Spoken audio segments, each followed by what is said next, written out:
Hi, welcome to Nollywood. Oh God, welcome to Nollywood Film Club. I'm Mr. Siavaruko Critic. This is gonna be a long intro. Please brace tight. But welcome to Nollywood Film Club. We do discuss Nollywood movies every Sundays on Twitter Spaces. You do get on the podcast here. We do discuss the good. We'll discuss what we liked in the good. We'll discuss what we don't like in the bad. And yes, the reason why I've just given that intro is because you're about to hear one of the earlier episodes of Film Club, Nollywood Film Club, or NFC as we call it sometimes. It is still is at its early stages. We do not have a summary section yet. We don't even have a pushback section. Actually, some of the way Film Club got some of these sections were from what I would call feedback. Yes, what I would call feedback. Let's call them feedback. Main tweets, subs, and stuff. Yeah. Anyway, but here is one of those conversations that sort of starts. I think this was one of the first conversations we had that got us major pushback, which was surprising because I think if you listen to the space, it's not the worst thing. It's not the worst. I mean, like if you've been listening to Nollywood Film Club, we've definitely had harsher words for more films. I guess this film is beloved by a lot of people, and I'm sure a lot of you listening also love this film. It is what it is. We can only but give our honest opinion, right? And some people will like some things, and some people will not like some things. And it's not even like it's anyway. I'll let you listen to it. I actually, listening back to this, I was surprised that I'm not even the biggest hater here. It's just because that's how I've remembered it. But there's very much obviously somebody who wins that one. I think it's also fun. Something that's funny here is to watch out for Oyinkan's. My bad pronunciation of Oyinkan's name, and also Oyinkan's funny pronunciation of Makalik. But I never know if I'm pronouncing it right. I just know that she pronounced it like 3 different ways. Anyway, this is a fun episode. If you are listening around Christmas, Merry Christmas, and I hope you enjoyed this one as you listen to Nollywood Film Club discussing Lionheart. Oh, wait, hang on. I completely forgot. There's something I need to say. There is a pushback section. This pushback section was not intended, as in like this is not even really the birth of the pushback section. It comes a little later. We have a summary section before we got the pushback section, but essentially what happened after the space happened, we saw a lot of subbing, and sometimes just I think some people outright called us out. Some people are talking about like we're one of the few people where I think we had 80 people talking about Lionheart on the day, and some people were saying some things on Twitter about people talking about Lionheart. And that will come back in the second section, which I will also introduce. This is going to be a fun episode, guys. It's going to be a fun episode. I've mocked up the intro.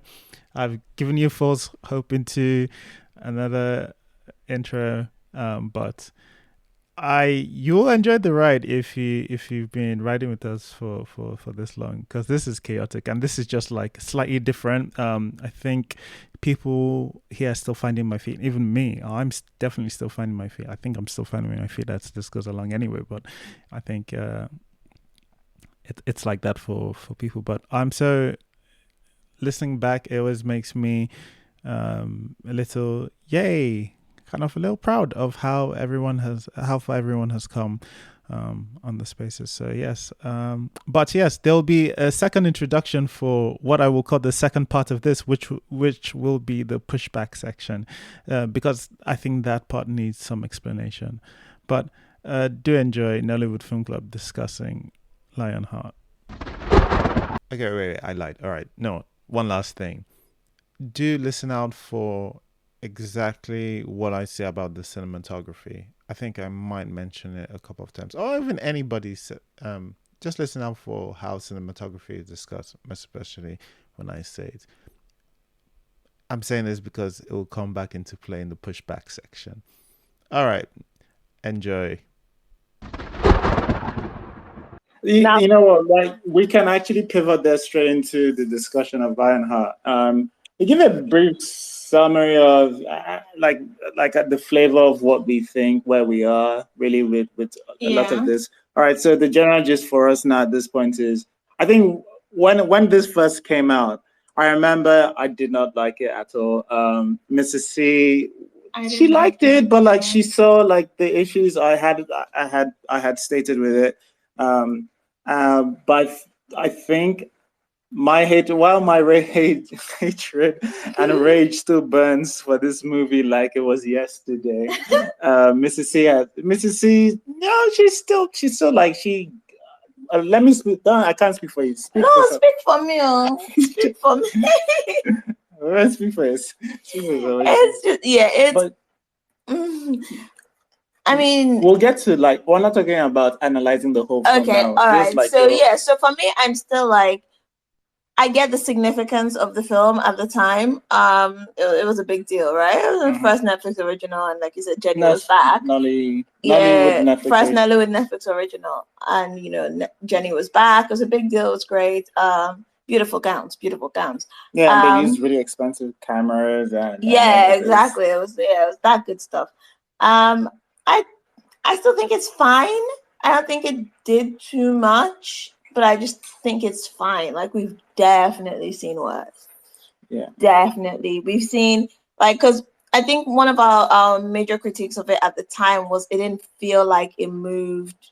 It didn't feel much like it moved from point A to point, what was it? There wasn't much of an arc for the protagonist, and it just felt like not much happened, if that makes sense. But we saw Swallow, right? That was dull as. So what I'm saying is we've seen much worse. Yeah, and I'll say, like, one of the things that I shouldn't hate this movie as much as I do, shouldn't. Right? But I think my hatred comes from the fact that people who I know would recognize the faults of this movie if it was made by a different filmmaker, I think. Or if you had different something attached to the law surrounding the movie, if it had different things, different like sort of background, they would treat it better. They would treat it. They'd be closer to where I am, and they would have more criticism for it. But it's like because it was Genevieve's movie or something. It's just. A bunch of people have just licked this movie's kiss this movies as way too much. And I have no problem with giving like credit where credit is due with stuff like the picture quality and all of that. But like, yeah, that was my thing. This movie could have been made by Kunle Afolayan. Like, that's the truth of the matter. It's that kind of thing. But enough of that's the brief like summary of where we are. Journey. Can I say something? Sure, I was gonna ask you to start, but go on. Okay. I think this movie is an okay movie. There's nothing more, there's nothing big, and I don't understand your hatred of it. But the one thing, you remember what I was saying, that things use it for their benefit? Remember that old Oscar something? Mm-hmm. Yeah. As much as I don't like the Oscars, not because of what, I don't like the Oscars because I feel it's a power entrenching thing, but I don't like the Oscars for that reason. Mm-hmm. And then I don't think this movie, when Nigeria was supposed to nominate a movie and they were like doing this old Twitter thing about Ava DuVernay and doing this, I think it was a very stupid thing. I think Ava DuVernay was pandering because this movie should have not been the movie that we should have given to the Oscars. I'm sorry. It should have been more. When I say this should have been considered, did I miss this? No, because we were in English, and then they submitted it. Most of this movie was made in English, and they submitted it for best foreign language movie. Best international. Best international. They said international.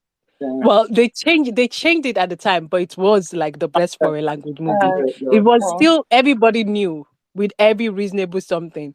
The thing did not change. The criteria did not change. It has to be a foreign language movie. And like this was the best movie, and that was the other one, Mokolachi, the actual yeah, that one was in complete Yoruba, and that one was a much, much better chance of like an Oscar movie.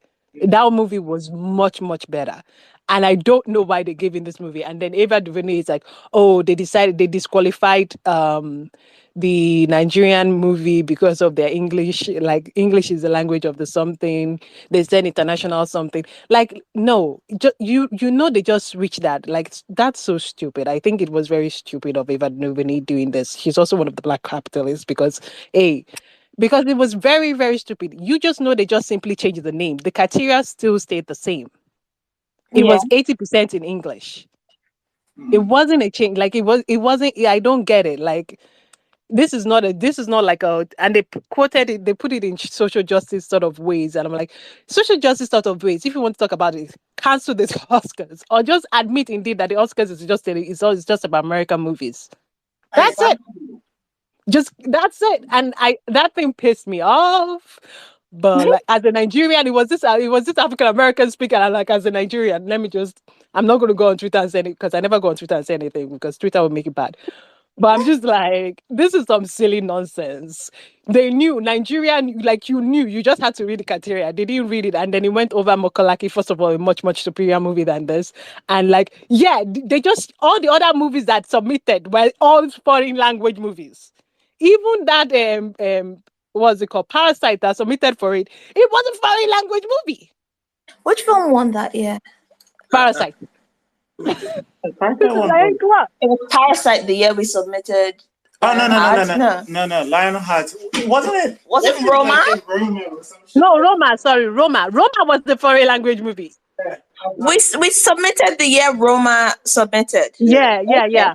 Roma was a foreign language movie, which is also confusing because a lot of America does not have an official language, by the way, and a lot of it speaks Spanish, which makes sense because half of America was like, it's very confusing. I can agree, like the other thing was very confusing, but I'm saying that to surround it over this movie was completely ridiculous because the main was just completely ridiculous. The movie was beautiful. Is that it? Hey guys, come on. Come on, give us more. No, I just had to get out of my something because I'm just like, oh. Give us more good. The good, okay. The movie was beautiful. I liked it. She looked lovely. It was entertaining with what it was, and I liked the whole like the movie also went out of the way to be like representing more of Nigeria because it then connected the North and the East. You know, I thought that was nice. It was good to see, like, some performances in the movies were actually pretty good. There were some scenes that brought me joy, you know. There were some scenes that I connected with people. You know, people always talk about representation in movies, you know. There were some things that I connected with. It was an okay movie. Like, there was no need to be upset, to be pissed. It was okay. It was good. Like, yeah, it was okay. Like, should this be a big comeback event movie? Not necessarily. But like, it was okay. It was good. I enjoyed it. Not that much complaint. I think the first Nollywood Netflix original is not a bad big comeback movie, Sha. It's not this okay. We'll get to my hatred chat later for this. But I've admitted straight out of the gate that my hatred for it is fueled by other things. It's not solely from the movie. I think if I was watching this movie on my own, like, I probably wouldn't give it a second thought. Like, it would have just been like, all right, it's one of those movies where I agree it's kind of bad, right, and move on. But I haven't been allowed to move on by feedback. Anyway, Vanessa, do you have goods for us? The good for Lionheart. Sure. I like a lot of things about it. I'm in agreement with everyone that it's an okay movie, pretty forgettable, but for what it was at the time, it served its purpose, I guess. So what did I like? I liked the representation of a typical Igbo family. Um, and I know a lot of people when they speak about this movie, they mention that dining table scene. And while it wasn't like the most groundbreaking of scenes, it was just an accurate representation of a typical Igbo family. And I'm not even Igbo, but I have family friends who are like they're a large family, and when they are at a table together, that's how they are. You know, they're speaking in Igbo and they're speaking in English in one sentence, and it just felt like supernatural, and it was one of the few scenes that the movie did really well. It was that dynamic between families, and I feel like, and I know I say this all the time, I feel like Nigerian films need to explore the dynamics between every single character, and like explore chemistry between each of them beyond just what they think chemistry is. It's just that feeling that you feel like, okay, yes, these people are actually family in the way that they speak to each other, in the way that they look at each other. So I felt like they did that really well. Um, I feel like it was one of the few films that wasn't shot in Lagos, and like I'm tired of seeing Nollywood films shot in Lagos. I'm done. We've seen everything, and I hate to say maybe we haven't, but we've seen everything Lagos has to offer. And I really appreciated the fact that it showed Enugu in the most beautiful lights. It showed Enugu is a beautiful city, and Lionheart did such a good job of showing that. And even in like the brief tiny little drone shot in where did they go? Was this Sokoto or Kano that they went? Kano that they went. It did a really good job of showing how beautiful Kano is, and I feel like Nigerian filmmakers like to restrict themselves to a very small circumference with location. And it's like we have a beautiful country. Granted, the insecurity in our country is bad, and there's a whole lot of logistics that has to go with shooting films elsewhere. But like we have so much at our disposal that we are not taking advantage of, and Lionheart did a really good job with showing that. Um, Good. I'm not particularly a huge fan of um Peter Doce, but he was actually really good in this one. Like Pete had standouts in Things Fall Apart, and then after that, I don't know, but this was a really good showing for Pete. One of my favorite lines in the film is "Your continued stay is an extension of your irrelevance. Please leave." Um, and I'm just waiting for the moment to say that to someone because I want to. Like, and it was one of the few, it was delivered in that peak measured tone that, in every other tone, it might seem like every other line, he's so measured and it's like a little unnecessary to be that measured. Give us something. But that scene, that his measured tone was the perfect way to deliver that line because it was like, you are irrelevant and I don't care about you and I don't have to raise my voice to let you know. And it was a really good scene. Nkemowo was a highlight for this film. He was great in this. It was great to see Nkemowo again. It was great to see Nkemowo in something else other than comedy. He wasn't given a lot of opportunities to explore his range as much of old Nollywood wasn't. Once you were typecast, you were typecast. And this was an opportunity for Nkemowo to do something other than comedy. And he did it really well. And he was a highlight in this film for me. What else did I really like? I liked Auntie, what's her name? My God, why is my brain doing Onyeka Onwenu. She was, because Onyeka started off her career I think as an actress. Like she did a couple acting things in the 80s and before she started like focusing on music solely, and I feel like she's a really good actress and she should be given more stuff to do.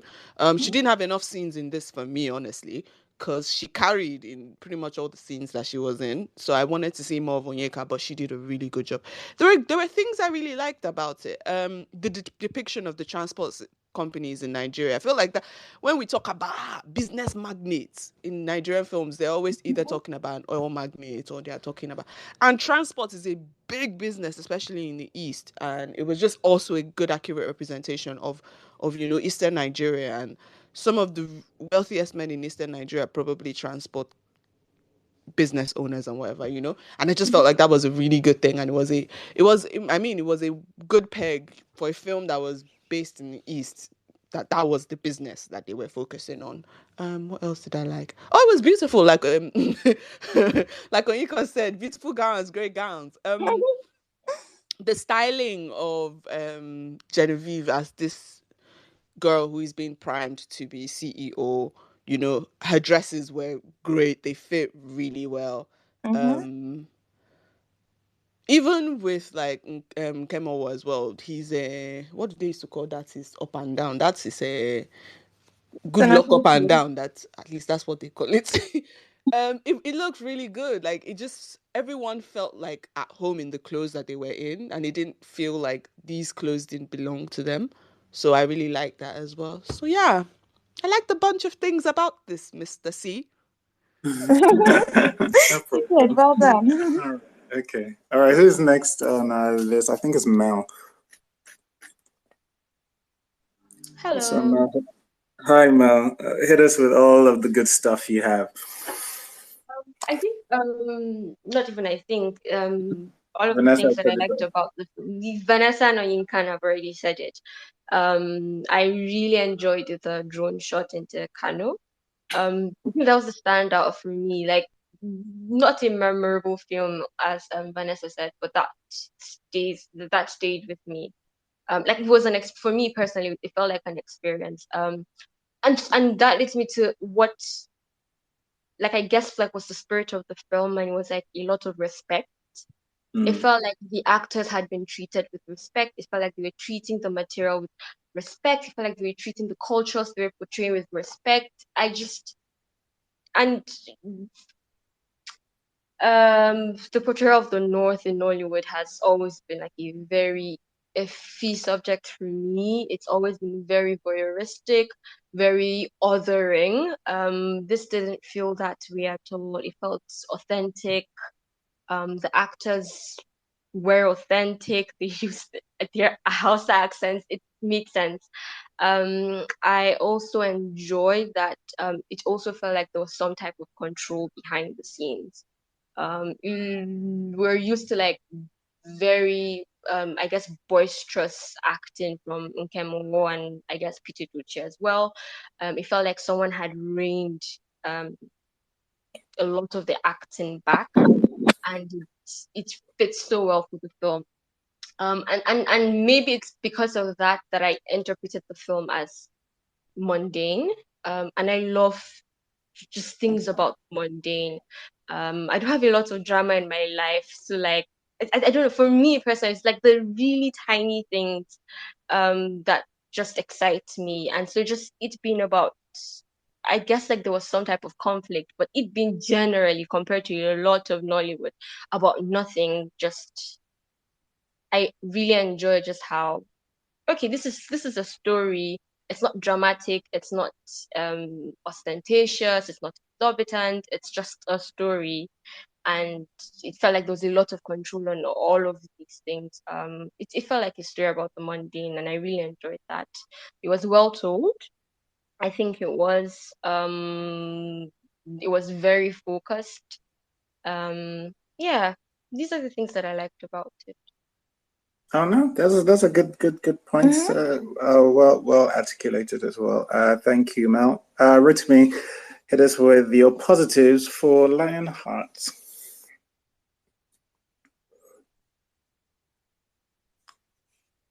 Ritmi, there. How much lag do you have? Okay. If Ritmi is not there, Miss C, do you want to do your positives? Yeah, sure. I think Vanessa mentioned that drone shot, and like we always have this, we have this drone shot thing, right? But that drone shot of Enugu was absolutely beautiful. It was beautiful, it was relevant, and it just, you know, it made sense. It worked. Nkema was acting, I did love. I loved. I don't think I've seen him act like properly. Like he's a good actor, yeah, don't get me wrong, but like Mel said, it's always boisterous performances, right? And it's just like, oh, he has range. Oh, that's nice, that's good to know. Dining scene, yes, family dynamic. It was showing that a non-toxic, relatively healthy family dynamics, and that was nice to see. It didn't have the weird little dramas of, oh, you need to get married, or oh, you're my daughter, my son should try and run it. Oh, stop chasing your music dreams. It didn't have any of that. It was just, you know, there was the banter, right? And, you know, there was the banter. There was, oh yeah, I really enjoyed some of the lines. Some of Kim's lines were absolutely beautiful. Like this, absolutely beautiful is a stretch, but I really enjoyed him. Like this bit where they were talking to one of the guys and they're trying to talk to him about a loan, and he's looking at Genevieve's cleavage, and Kim just puts the newspaper up. Like he doesn't even look at her, just puts it up, and he's still looking at the guy, and they stop and he looks at her, it's like, no, keep talking. And it's just like, that delivery was funny. And what was the other thing he did again oh yeah, when he was trying to bribe the other guy and he's like, what are you doing? I'm doing business. And Kim had some good delivery, he had some good lines, he gave me some good laughs, so I enjoyed that as well. What else did I enjoy? And yeah, Genevieve's style choices were nice, and her face looked great. Like it was, you know, it was just, like I pointed out, like Genevieve is so beautiful, right? And I just love what they did with her face for most of the film. It was just so muted, right? It's like the only, you know, it's like eyebrows done, right? From foundation, concealer, whatever. But that was it. It is now. Did you say apart from foundation and concealer and? Yeah, eyebrows, foundation, concealer. How much stuff do we need else on the face? Like I'm saying, they didn't put all that extra stuff, do they? This is how you know is truly man. Do you ask how much stuff they put in the face? Wait, hang on, wait. I'm talking don't you see when she puts on her makeup and all those stuff? I don't. About in comparison to other films in terms of what you know that our current so like the makeup style in our films seems to it works with the current makeup style of Nigeria, right? Which is bridal makeup every day of the week, right? And not in movies. Really, you have what? Yes. In movies, bridal makeup. What have you not been watching our movies lately? Bridal makeup. Guys, wait.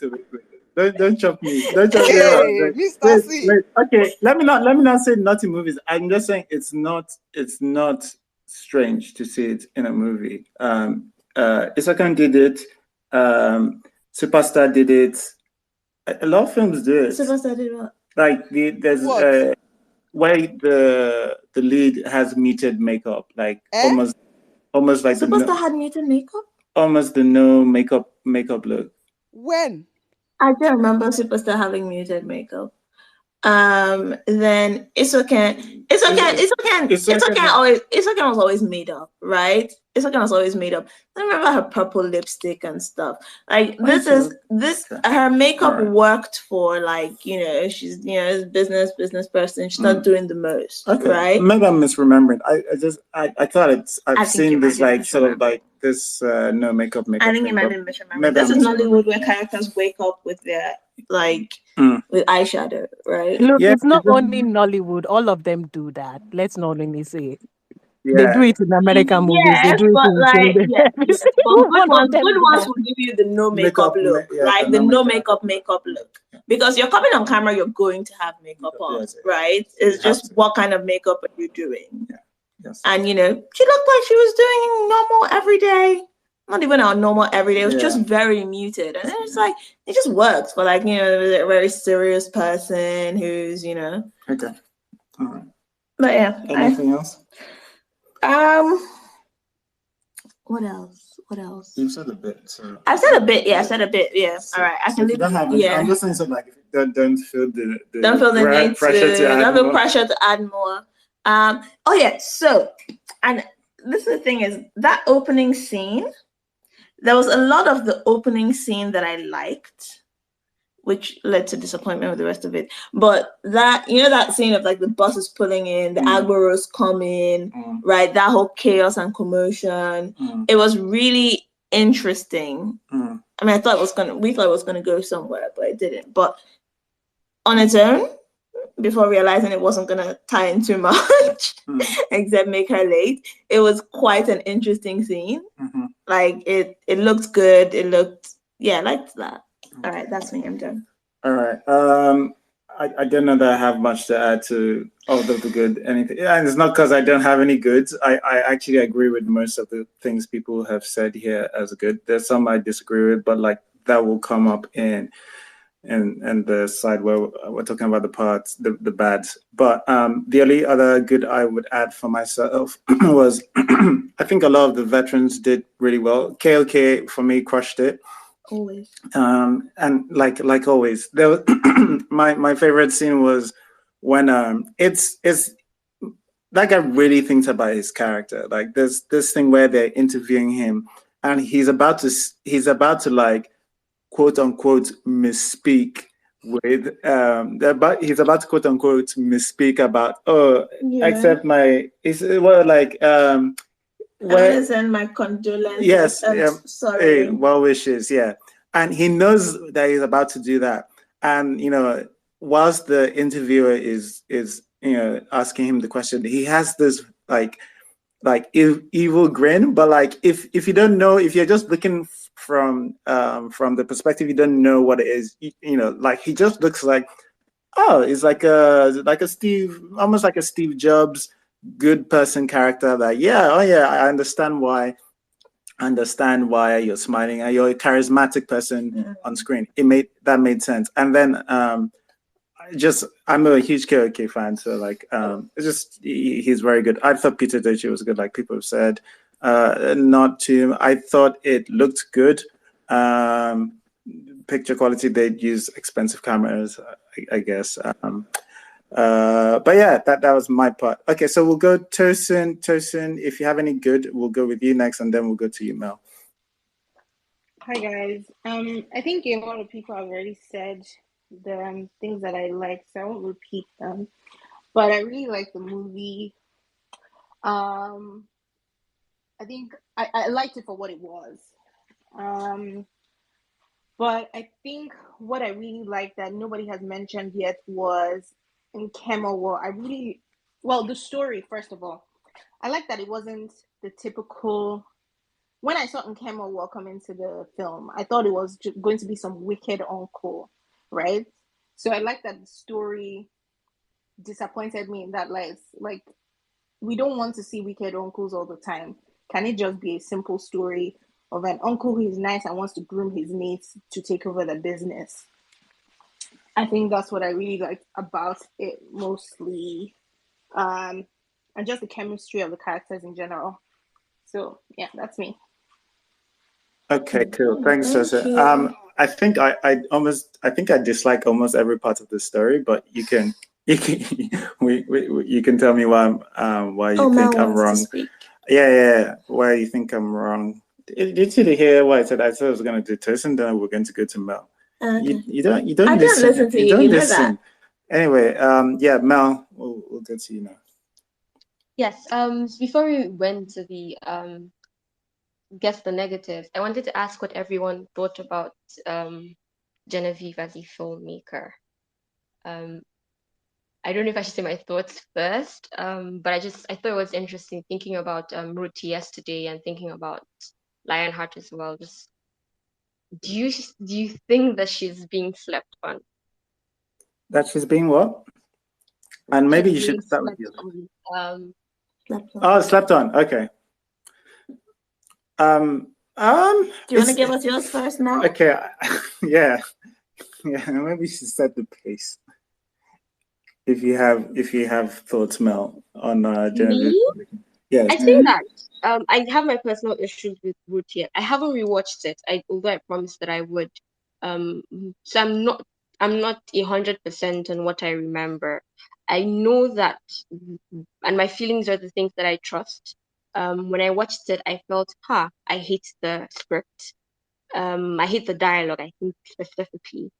So I have plans to rewatch it, but I thought that the film itself, the story of the film, the way that it moved, had a lot of potential, and I really enjoyed it. I remember just being angry that the dialogue was like in the way of me properly enjoying the movie, and I thought that was the same thing for not the same thing, but I thought that I mm, enjoyed Lionheart a little bit less. But the story of Lionheart was interesting. I think based on these two examples that she has like an eye for like interesting stories, different stories from the way that Nollywood works. I think also that I don't know that there's a lot of I'm such a fan of her as a filmmaker. I think that's the point. And I see so much growth between Lionheart and between Ruth Yesterday and Lionheart, and I can only imagine how much better she's going to get. I think there's something there personally, and I just wanted to know if anyone could see it or thought the same or thought different. It's fine. Yeah. Okay. I mean, that's actually a good question, and it's cause it's quite broad, and we could actually have quite a long discussion. And I'm happy to do that after we conclude on the sort of the review part of this. If you're all right with that, Mel. We'll definitely put a pin in it. We'll come back to Genevieve as a filmmaker. I guess it can. Here's the thing: she directed this movie, and okay. So when the bad, right? Like, I'm going to kick us off, I guess, a little bit. I'm just going to give a snippet. So I don't. There's nothing really interesting about the directing of this, from my perspective, with the exception of the reigning of Nkem over as an actor, because we all, like everybody has said, we all know how he can get. That I'm here for it most of the time, but if you want to do like a film, yes, I agree. You do have to pull him in. I feel like Genevieve was probably stressed by this project because I think it showed in her acting. For the first time in a while, every time she tried to emote, for the few times she did, I could see like it's like you could. I'm going to use the expression like you can almost see the strings from the puppet doing. It's like I can see her going, I need to make this emotion. I need to make that emotion. It didn't feel like something that was flowing naturally like it usually would. I wasn't a big fan of her in this, like, and I just didn't think she was given her emotions was given all the right things. And the story, there's no part of the story I think is particularly good. And I don't know, this film has like, I think like 5 or 6 writers on it, of which I remember CJ Obasi, who is writing Mami Water and who wrote the last Suffer the Witch in the Juju Stories film, and who also I'm trying to think about the other thing he wrote. Anyway, but like it's that, and then it's Sylvia, wasn't it? No. That's Daniel Arias' direction. The other thing I'm thinking about is the other writer, the Fourth Republic, Ishaya Bako. Yeah, he's also a writer on this. These are people with different styles. Yeah, like they feel like quite. I mean, they're talented people. It just seems like maybe these people have different styles and different approaches that would have been difficult to melt into one current script. You wouldn't ask Nolan and Tarantino. Yeah, I wouldn't ask Nolan and Tarantino to write a script for me because I like both of those people. So I don't know. It didn't work. None of the plot lines really work. Like. It's difficult to even point. It's just easier to say, raise me a plot point you think you work, and I'll tell you why. Like they contradict it almost immediately after, or it doesn't stem through. The whole burying of the loan. Okay, fine. You can make him this shitty person who has buried 950 million naira behind the board's back and everybody else's back, but you can't make him a morally good. Oh, the other thing Peter Joti does as a father, he can't be that compassionate. Oh, integrity, loyalty. That's the brand of Lionheart. No, so you can be a good father, right? But you can't. I'm not talking about good father. Yeah, you can't come around to the board and be like, you know, you questioned our family's ability to lead and our forthrightness and that. And it's like, sir, you did take 950 million naira loan without notifying any members of your board and put the whole company at risk. Yeah, even so, there's that. Genevieve's character on a whole just seems purposeless. She's the obstacle along the way. Nkemo should actually be running this thing, because aside the fact that he solves this thing almost like right from the get-go, and she's like, no, let's do my 3-point agenda plan that leads to nowhere. And then they end up, we can't just come back to what Nkemo wanted to do from the beginning, except now they just are doing it with less time. She has just, I don't know, like, I don't know what this film was trying to do. Like, meanwhile, like, they're going, oh, isn't it difficult for her, like, to be a woman in this space, given all of this thing, which is true for most women in, like, a lot of the spaces. Like, to what point was this? Because, like, why give us an incompetent woman who's incompetent at her job? But her and her father, to be honest. Like, if this is who... She's the one who trained her, then I get it. She was late to every appointment she went to. Like, I was like, is this a joke? Is this a running gag that she's always late to every meeting that she's going to? And again, like, the people who actually make the person who keeps on making the good decision is her uncle. She's just the person in the way. I don't understand any of it. The resolution when they do the merger, I don't understand how that solves the 950 million, whatever. I don't even care. They don't even, whatever. I just don't. This film is just not for me. Anyway. It's, you know, you said you were going to do snippet. You just talked everything. But I was just gonna say, like, I feel like they've given her. This is snippets. Wow. This is snippets. I feel like I wish they had given her more, right? More that influenced the plot, right? If that makes sense. Like Nkemo discovering the northern guy about to be scammed, Mekano's son, right? Like him discovering Mekano's son about to be scammed. It's such a weird, convoluted way for him to go discover the guy, for starters, right? And his discovery of Mekano's son was, you know, something that smoothed the way for them to make that deal. And why couldn't it have been Genevieve? Why couldn't it have been Genevieve? It's not particularly her being that competent, but yeah, exactly. But why couldn't it have been her, right? Why couldn't it have been her with thought of a merger at the beginning, and someone else was like, maybe not, and then she tries other things, and then like, all right, this is why this merger is a great idea. It's just, there's just so many things that just happen to her, right? We don't see her drive. The truth is that I don't feel very good at Lionheart being in her hands to get yes, exactly. This is what it is. Like, they don't show her drive anything that shows us that she should be the one to take over the running of the company. It sounds like it's nepotism. It's just nepotism, because it sounds like Nkem should be in charge of that place, right? It sounds like her uncle should be in charge, not her dad.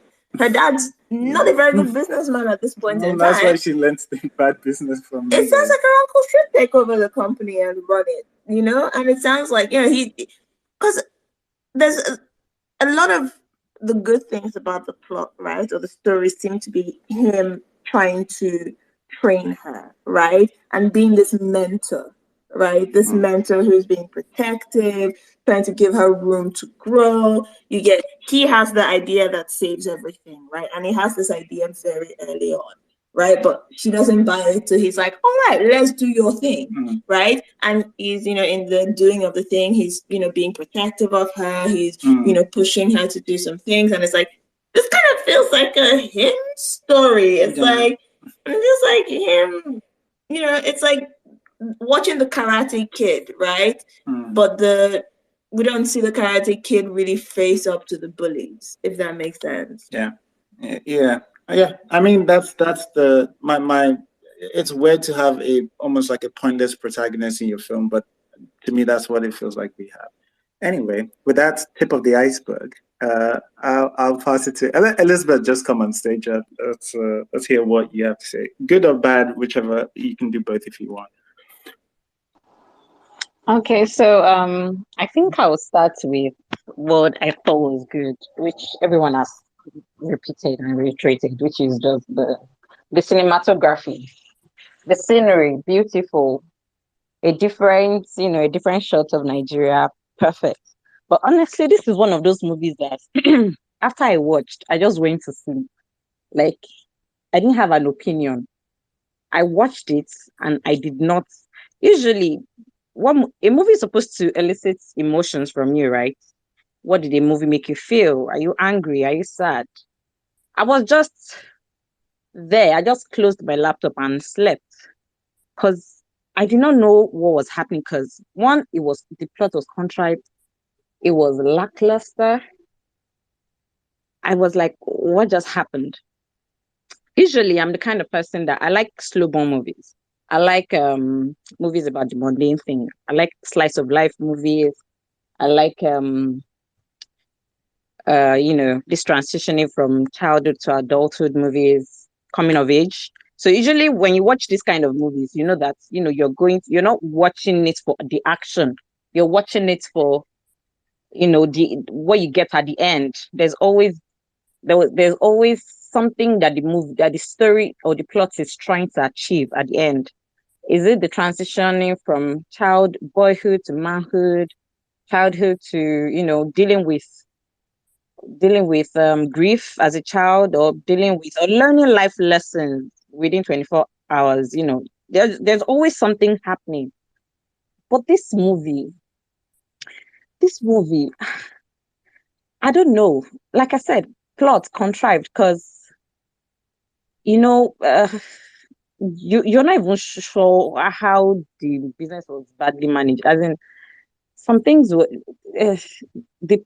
nothing was adding up. I remember meeting one of the writers, and the first thing I asked him was, you're part of the writers. He said yes. And I said, so what happened to that script?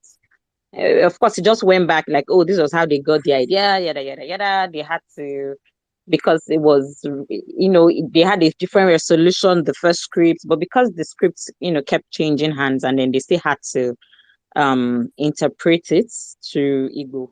So, like, maybe everything just became convoluted at the end of the day. So, as much as Lionheart, I thought Lionheart was trying to achieve something. I'll give it that. It was trying to achieve something that it ended up not achieving.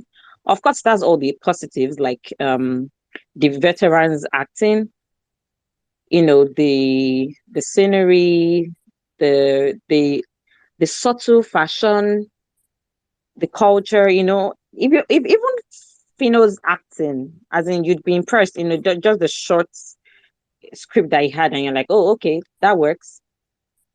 But at the end of the day, it's such a disappointment, at least for me. I've seen that movie, I think, I can't remember, when 2019 or so. I really cannot, in fact, I think I can just remember bits and pieces. And that's it for me. If a movie does not have shelf life, to me, it's not a great, not true. Of course, there's some movies that you don't want to watch a second time. Maybe it's sad, or, you're just trying to avoid all of that. But if I feel like, for this kind of movie that is supposed to be, I don't know, feel good, it's not trying to achieve something too big. It's just normal, natural. You should at least know that this kind of movie should have some sort of shelf life. But this does not even look like he wants to stay on the shelf. He wants to get off as fast as possible. So that is this for me. The plot was contrived and lackluster. All right. Okay. It's not just me. Okay. All right. Should we go? Let's go Vanessa, and then go Incant, Tosin, and then Mel. Hey God, people are taking this thing seriously. God, honestly, me, I just took it for what it was. Was the plot contrived? Yes, but much of Nollywood films are contrived. So it's not that far away from the regular. Um, and also, honestly, I just enjoyed watching a film where I wasn't like, people are doing all this gen for nothing. At least they did not do any gen, and it was for nothing. But like, but like, it's not that deep. Bad Sha Peter Okoye. Wahala be like Peter Okoye. Oh. Even those 2 seconds that Peter Okoye was on screen, I was like, haba. Not like this. Is this really what we're giving? We genuinely could have done without that entire scene. Like, so who is Peter Okoye one that she's reaching out to him for money? Friend. Which kind of money do he have? What is his role in this entire thing? Like, why was Peter Okoye needed except for a celebrity cameo?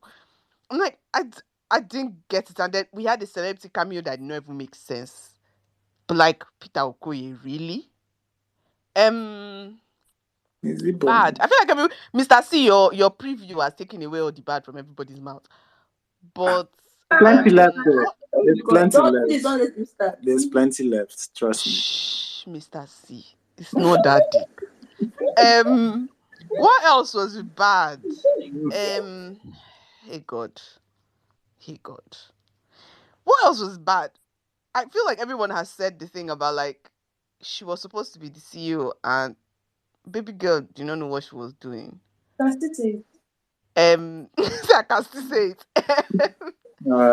But like everybody, I just felt like they just wanted us to accept the fact that she was supposed to be CEO. And I was good and ready to accept the fact that she was supposed to be CEO because why not? But they didn't do anything to like get us on her side. And like you guys mentioned in the beginning of like the lack of like a character arc. It's like this girl didn't grow. Like this was supposed to be a young Paduan, I'm training you type situation. And it's like, did she learn anything? Because it didn't seem like she learned anything.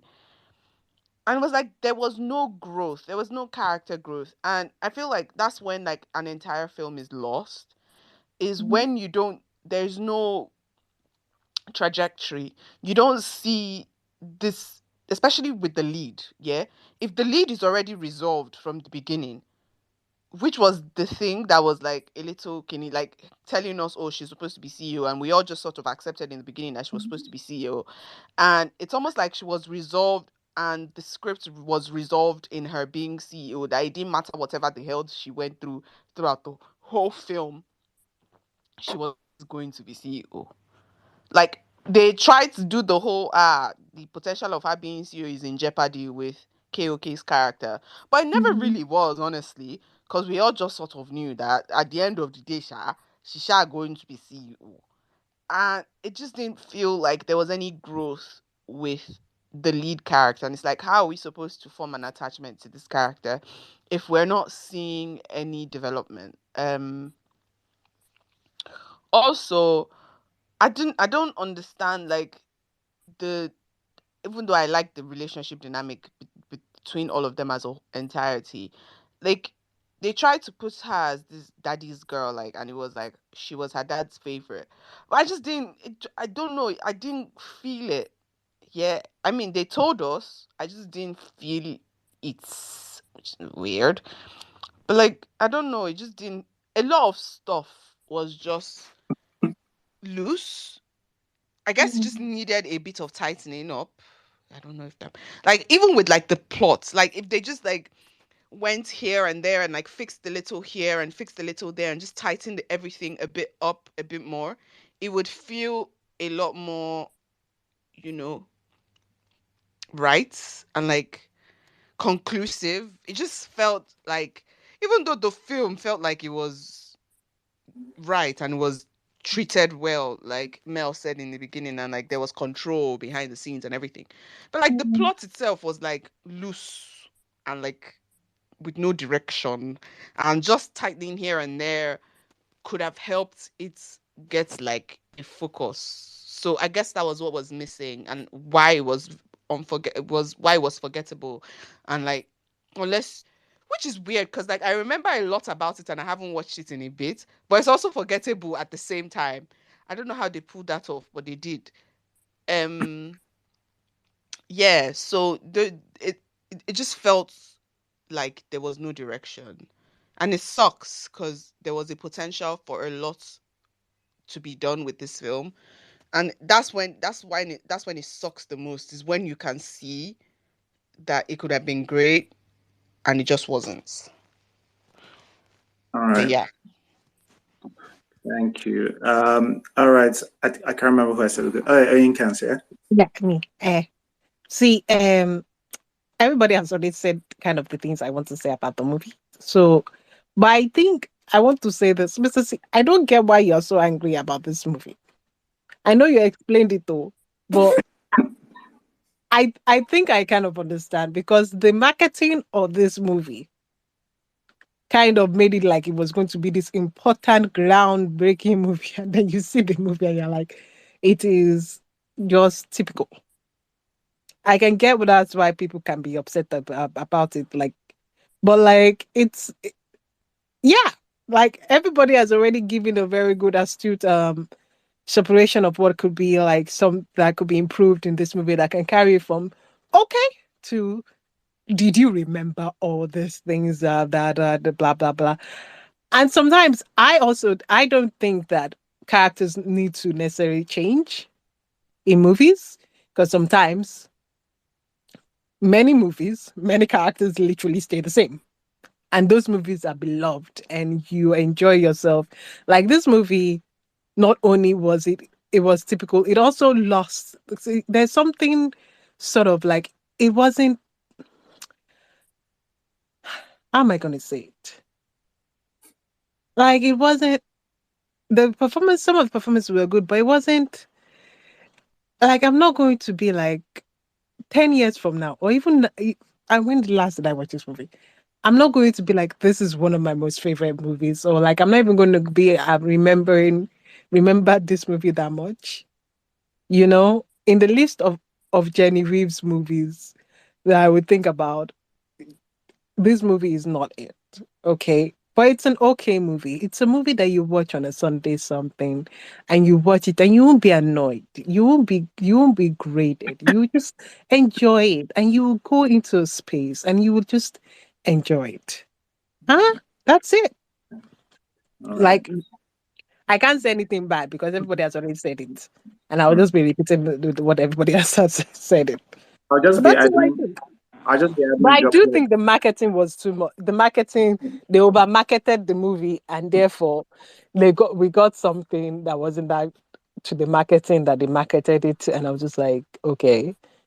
And that's why that whole Oscar thing also pissed me off, because again, Mochalachi could have been submitted. That was a much better movie.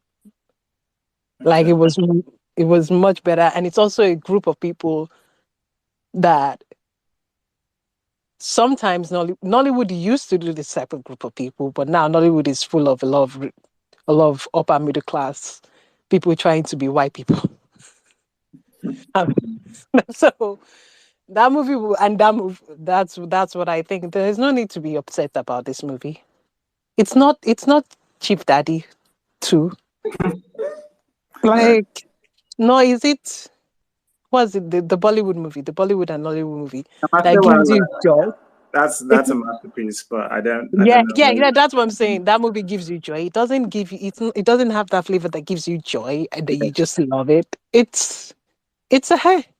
It's a hey. Just watch it on a cool day. Just watch it. and enjoy your life. Okay. All right. So thanks, because whilst I don't I don't actually quite I get what people are saying, and I would be more into it's forgettable and it's I don't think it's kind of just it's just okay. I do think it's bad, but I understand a lot of the things that it understand why some people might what my anger is, right, and this is where my anger stems from, like I explained earlier, isn't from just the quality of it, because it's not just awful on its own, like people say. It's not Chief Daddy 2, or it's not like poor in, it's not that poor in quality like Amasewala. But I think people give it too much of a pass that it's there. I don't even think it's there. I do think it's kind of bad. I think it's bad. It's not I don't know. I want to judge it ambition, but maybe it was ambitious in some things, and maybe like this is just a failure of what they tried to do. But like everybody has talked about people keep on saying that like there's no more stuff. I've got a lot. I could be here for. Jemima's acting wasn't the greatest. Let's be honest. Jemima, right? That's the name. Yeah. Sorry. No. She's giving off starstruck. Yeah, she was giving us starstruck vibes by Genevieve, which I guess I understand, but like in the film, it doesn't make it look great. Almost here's the thing, that the beginning starts with that outside scene, like Mrs. C said, and then the drone shot, and that's, I'm like, oh look, like everybody said, oh, doesn't Enigu look great? And then almost the rest of the film takes place indoors. It's just one indoor shot after one indoor shot. It's like the most well shot Iroko TV movie I've seen. It's just, that's the kind of thing you do when you don't have a budget and you want to like control because like shooting outside is a bit more expensive, and you don't have as much control over the elements. But like, it's just from one interior to the next interior to the next interior for the most part. Like that's it. Like it adds to the like boringness and like the dullness of the thing. I don't think the cinematography is great. It's not the worst, but like it doesn't particularly, to be honest, I don't know how many, there's not that many Nigerian films that do amazing cinematography. But anyway, I'm just saying, the reason why I said all this is that there's plenty more bad stuff I can talk about. Anyway, all right, so who we've had, have we done with that list? So, okay, I guess Biscuit, you can go. Oh, Mel, you be next. Sorry about that. But let's have Biscuit on. Is it Biscuit? Yes, Biscuit Film. Yes. Hello. Hello. Good evening. Good evening. Oh, sorry. Lionheart, forgetting the fact that is let me say, the opener of Netflix in Nigeria. To everyone that that is creative and then is a film lover, will see that film as a typical Iroko movie. It's not a movie that's supposed to grace everybody's TV screen. I won't lie to you. Because from the script writing to location scouting to some angle shots and some other stuff is like crap to me. I won't lie to you. And forget the fact that Netflix giving that huge amount of money for these Lionheart, it's something that we need to like check, like what is really happening.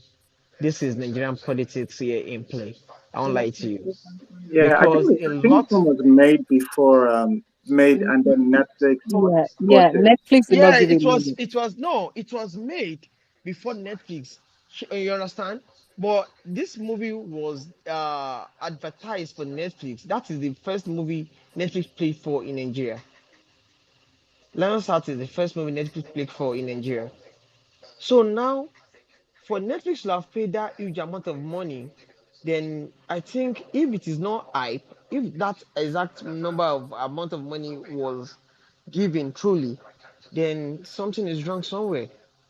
Because I don't think Netflix, after watching such, should give out this kind of money to such film. Today, if you look at our Netflix, I think Netflix is even becoming our Iroko TV online. Let me put it that way. Because there are a lot of crappy Nigerian movies on this same Netflix, saying Netflix Nigeria or Netflix Africa. You get it.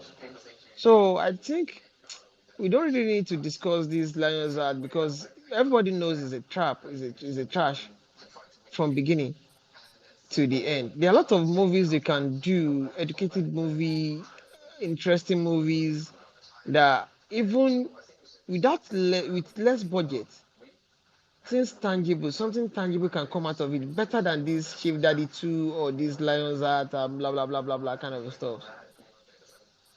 So I think we need to just find a way around criticism. Let's criticize something bigger, not this Lionheart, please. Let's look at something better. Let's just feel, okay, let's give ourselves a little bit of challenge because there's nothing challenging in this Lionheart. Thank you very much. Wow. But, Shots. Have been fired. Wow, shots have been fired. Okay. I mean, like, Netflix can give money to whoever Netflix wants to give money to. Like that's the. I mean, like, I guess the problem it becomes if you keep on paying for like mediocrity, or we'll just get the same old. Like, I felt like Netflix was a chance to reinvent Nollywood and going, hey, like maybe Nollywood on Netflix, maybe Nollywood films on Netflix was going to mean something different. Instead, now I think eventually people will just be like, oh no, I don't do Nollywood included, and now Netflix is going to be part of that sort of part of that bracket. Unfortunately, it's a milestone. It's all of the things that people gave it credit for, but yeah, my thing. One thing I can't believe I haven't mentioned, because maybe I guess this is when my hatred for like Orange and Teal started. This is the beginning, and it's something that I've had to refine because like it wasn't something I didn't think I understood as well. Because like a lot of films do Orange and Teal. It's not the thing. I guess it's the saturation with the orange, like when the orange and the teal are just so loud, and then everything else is almost turned out almost to black and white. There's some like almost artifacts on. If you look at like people's face, I'm thinking Kem and some parts of Pete's close up when he's in decent light. Like his face looks like they've just taken little patches of his face and just turned it into black and white. It looks kind of awful, and yeah, I'm just not a big believer in like getting sort of one sort of. Although I'm watching it again, I'm not sure they did it throughout the film, but they did it for most of the film. But getting sort of like one type of color gradient and just applying it through the whole film, it's like a filter. That's not how. I don't believe that's how you're supposed to grade a film. But yeah, like I said, there's many more things I can say about it. People say like I've said all the bad. There's plenty of stuff. After Ayinka's Mel, please, you can go. Yeah. I want to say that a lot of people ask for marketing. Netflix is Iroko TV.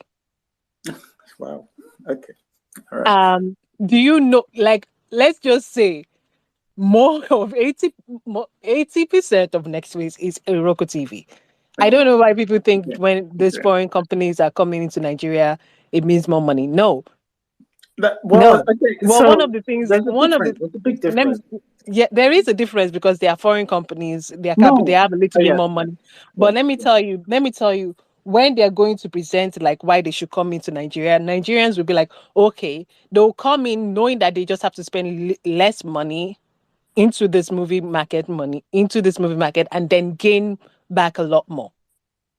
Yeah. If Nigerians are able to carry this company to as big this Nollywood, so as big as it is, to make that much profit back, why would they?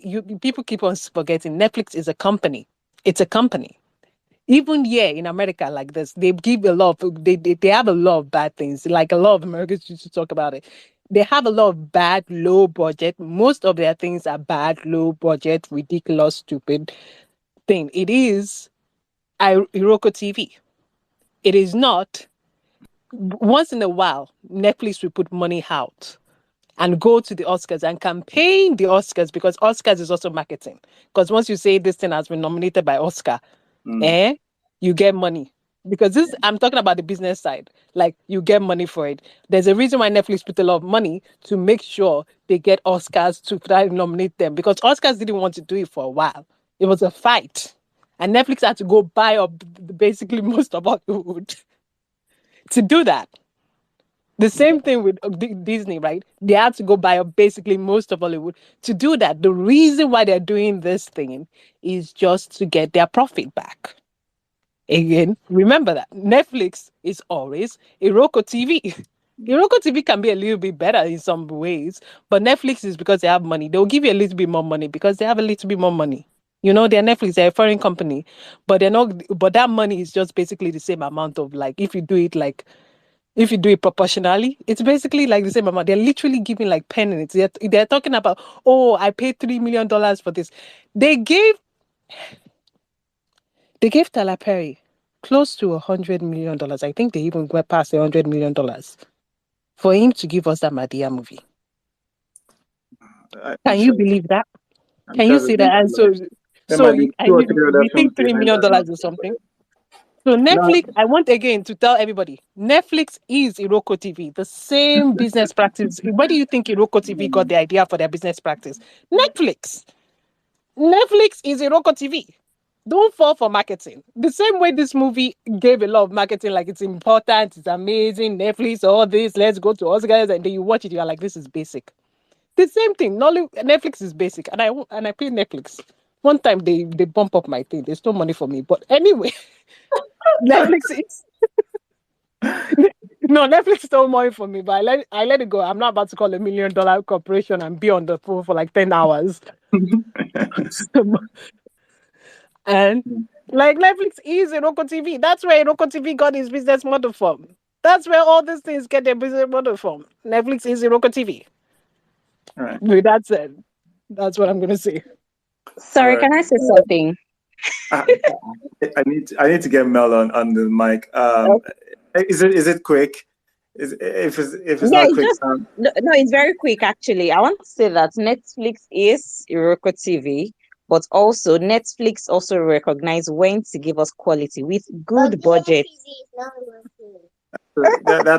That's a good point. That's something I was going to say. And I think what is unfortunate for us, what I'm beginning to realize is that Netflix will spend, because like you need to make good stuff to keep on attracting people on. You do, and you need to have it for the prestige and to attract more filmmakers, and more filmmakers will attract other filmmakers and all of that. To have that, they realize they need to make quality films. Now they also have a budget for making a bunch of trash and things that they can not put a lot of money behind, and hopefully just expand their viewership, and that's part of the cost of business. Like I imagine most of their money doesn't actually come from the quality, because I don't know how much profit those films actually turn in. I think most of their profit comes from putting in giving low budget stuff that they don't care how much it does, but they believe that it will do some good business for them in terms of what it. But the things that I don't know, I don't even know any of this for sure, because the what do you call it? They're very opaque with all their numbers and all of that, and like what Netflix is terrible at is just like being open with what's, with how many people have watched certain things. The other day I was hearing Amina is the most watched Netflix Nollywood original, and it's very difficult for me to understand or believe. But I don't even know who I heard it from. I think I heard it from the director, so I don't know. It's difficult to see where all of that lands, but I understand the Iroko TV / Netflix comparison. All right, Mel. Love how so much has led up to this, and I don't have a lot to say. Actually. Okay, wait. I You liked this movie, right? no, I didn't hate it. I Okay. didn't. It wasn't exciting, but I didn't find it excitable enough to hate on either. It was just meh. It was I there, think which is why, like, I agree with Vanessa. I don't understand why you feel so strongly about it. I didn't think that there was anything to feel so strongly about. it's bad though. It's not nothing. It's bad. I don't Like, think it's bad. No, I okay, don't think it's bad. I okay, really don't think it's bad. but like, I don't think any of the story works. Like, okay, if you think about, there's a lot of like the bits of this thing where they try to make it like almost like a feminist type movie where she's working in this field with men, and like, she's a bit, oh well, why did you do this, why didn't you give it, I bet you would have been different if her brother was the one who was going to, take it. I bet you would have given it to him. There's this thing where this cloud of feminism hanging over it, but like they don't commit to it, and like what they do on the other side is almost antithetical to, this is not a woman I want in charge of any of my like, no, I don't even want this woman to babysit. Like, she would be late for a start, like she's as late to every meeting she was supposed scheduled to go to. She was almost late. Like, I don't understand this. I don't. None of the movie makes sense. But like, especially at the time, right? It seems like things have changed. People were like, "Oh my god, this is really good. This is great. This is nice. This is beautiful," and all of this. And that's where, like I said, my feel comes from. And anybody who tells me this is okay, you're part of that feel. Like, it's not okay. It's bad. And I think, like, if Kunle made this movie, I think everybody would like, yeah, it's not good. It's not good. It's I think because like Genevieve is a big fave, which she is a fave of mine as well. Or used to be. She just hasn't done anything I've loved in a while. If someone who wasn't Genevieve did this film, I just don't think it would have nearly the sort of adoration or like, oh, it's okay attitude it gets. That's what is that's the fuel behind all of my this thing. And like Onika's pointed out, there was a lot of, oh yeah, can you believe it? The reason why this thing, they turned it down for the Oscars. Like, this thing is color graded to shit, and I'm not a sound person, and I can hear somebody over processing the sound. Like, I don't work in film. I shouldn't be able to tell, like, the people who really work in film, surely they know these things. It has one of the most boring, like, cinematography I've ever seen. Like, it's a point and shoot film. This is what I'm saying, like, in terms of direction for this film, you keep on asking where this is coming from. I've spoke about for 40 minutes about all the bad things this thing has done. And people go, yeah, I don't disagree with you. And then you want me to go, oh, it's fine. Like, how many minutes of badness do I have to put into this for you to go, all right, I see. I will Yeah. suggest Buddhism and like and just let it go. I'm not calling anyone to be cancelled though. I'm just saying that it's bad. That's all I'm saying. Can I say it's bad? I think you can, but I think that, like, just I think when I ask why do you feel so strongly about this, I'm also thinking about, like, all the love that you have for Namaste Wahala. And yeah, are you the person who should feel strongly against the film? I don't know about that. I didn't watch it when it was all hyped. My brother recommended it to me, so obviously I knew not to watch it.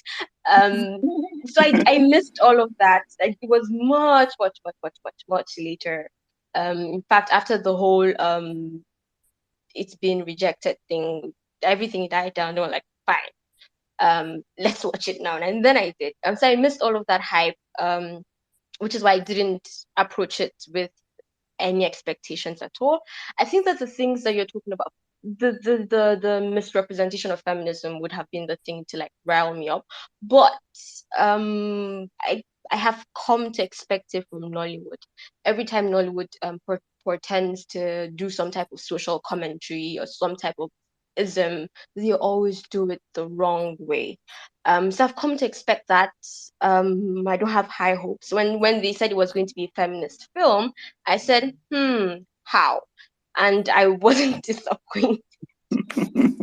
Can I say King of Boys is a better feminist? The first one is a better feminist movie than this, like by quite a long stretch. Like that is a woman doing boss ass things in a male-dominated society, and nobody has to go. Not just the society, the business is in. That is okay. All right, so we've got a couple of hands. Rotimi, I think you we'll go Rotimi, we'll go Elizabeth, and then we'll go.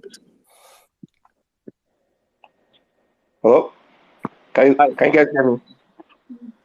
Hello, can you hear me? Yeah, we can hear you.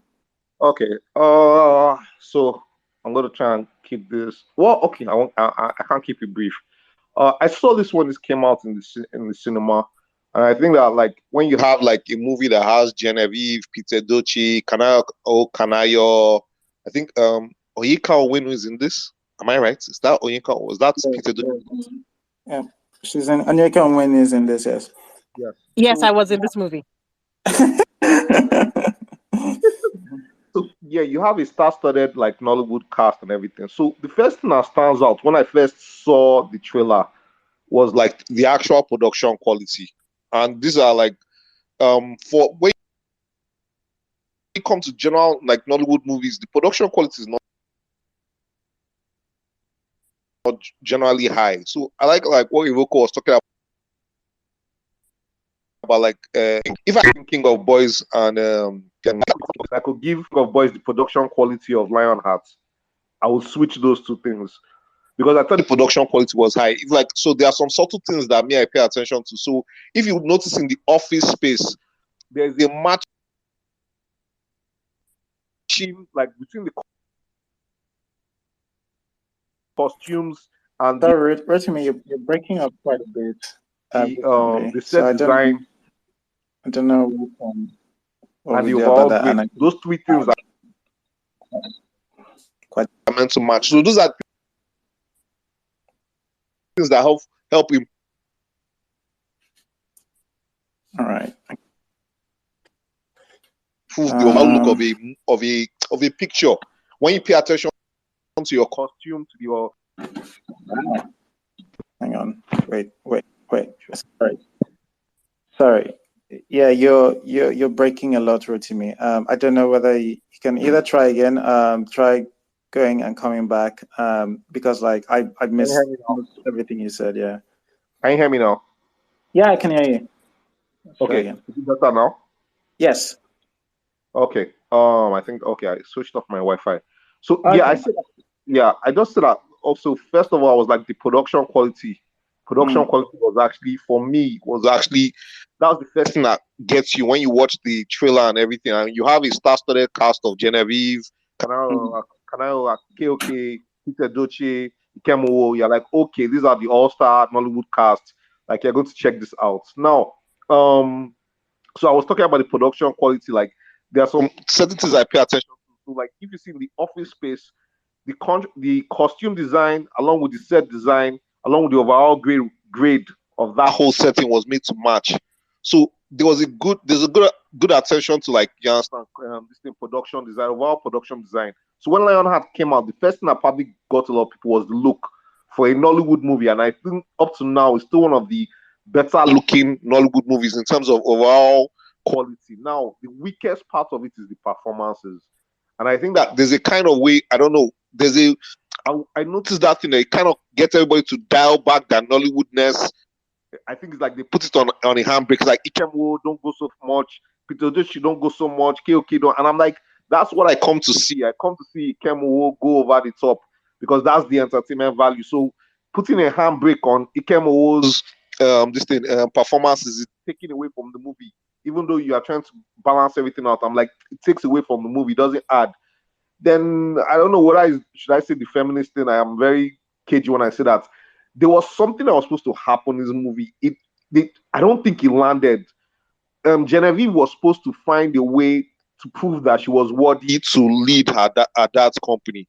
And Ikemo was supposed to be her first obstacle because her dad didn't trust her and he brought in her uncle. So it was like that, and as well as KOK as a villain, apart from KOK just appearing and trying to take over the company, KOK was not much of an obstacle. So between Ikemo and KOK, there was supposed to be Genevieve's obstacles that she was supposed to overcome. Then her and Ikemo were supposed to combine, which they did. They kind of collaborated towards the end, but it was not, you didn't get at the end of the day that this girl has overcome everything to now become the true leader she was meant to be to take over the company. So that was it for me. Then the whole thing about Nigerians, you have to love Nigerian audiences, because once they decide to go for you, go out to support you, they will go out and support you blindly. And if you're anybody that follows people that stamp people on Twitter, you understand. So for whatever reasons, Nigerians believe that movie was the best thing since sliced bread.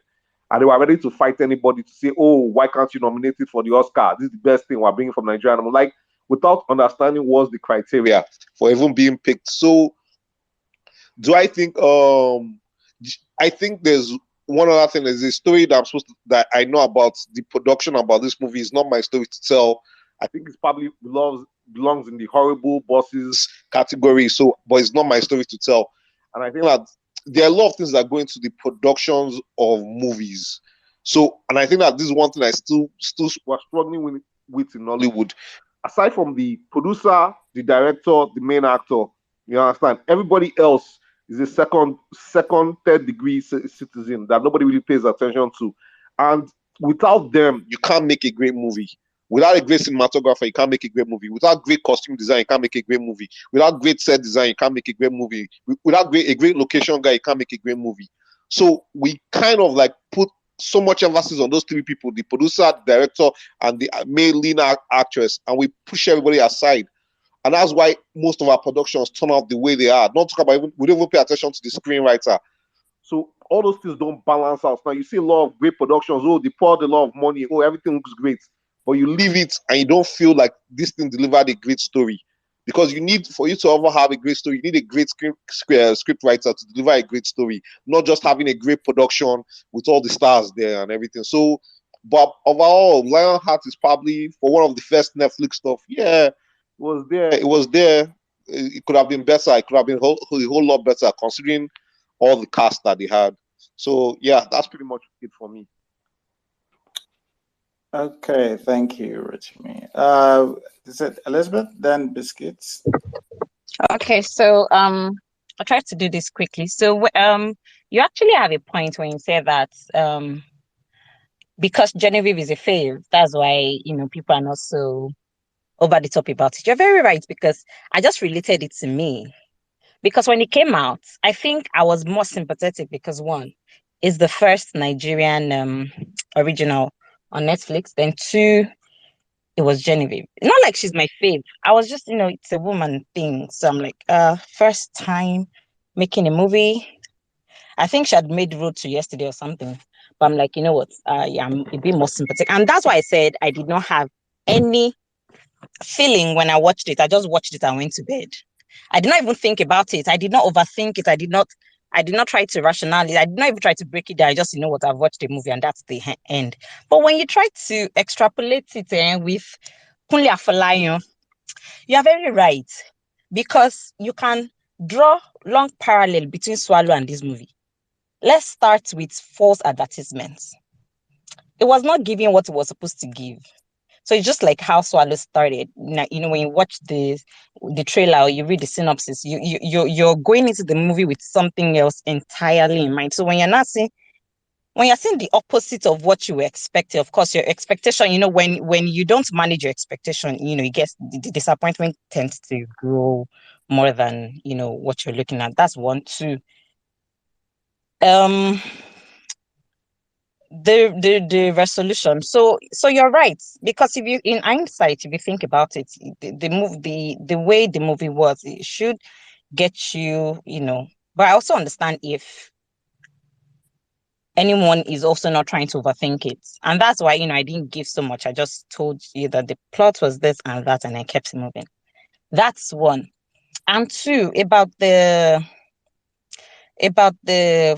that feminism thing that was supposed to stick but isn't sticking. I don't think it's because Nigerian movies. I think it's because don't allow Nigerian men write movies about women, Nigerian women. Sorry, no offense, eh? It's not all but that bad. I think it's the new age thing.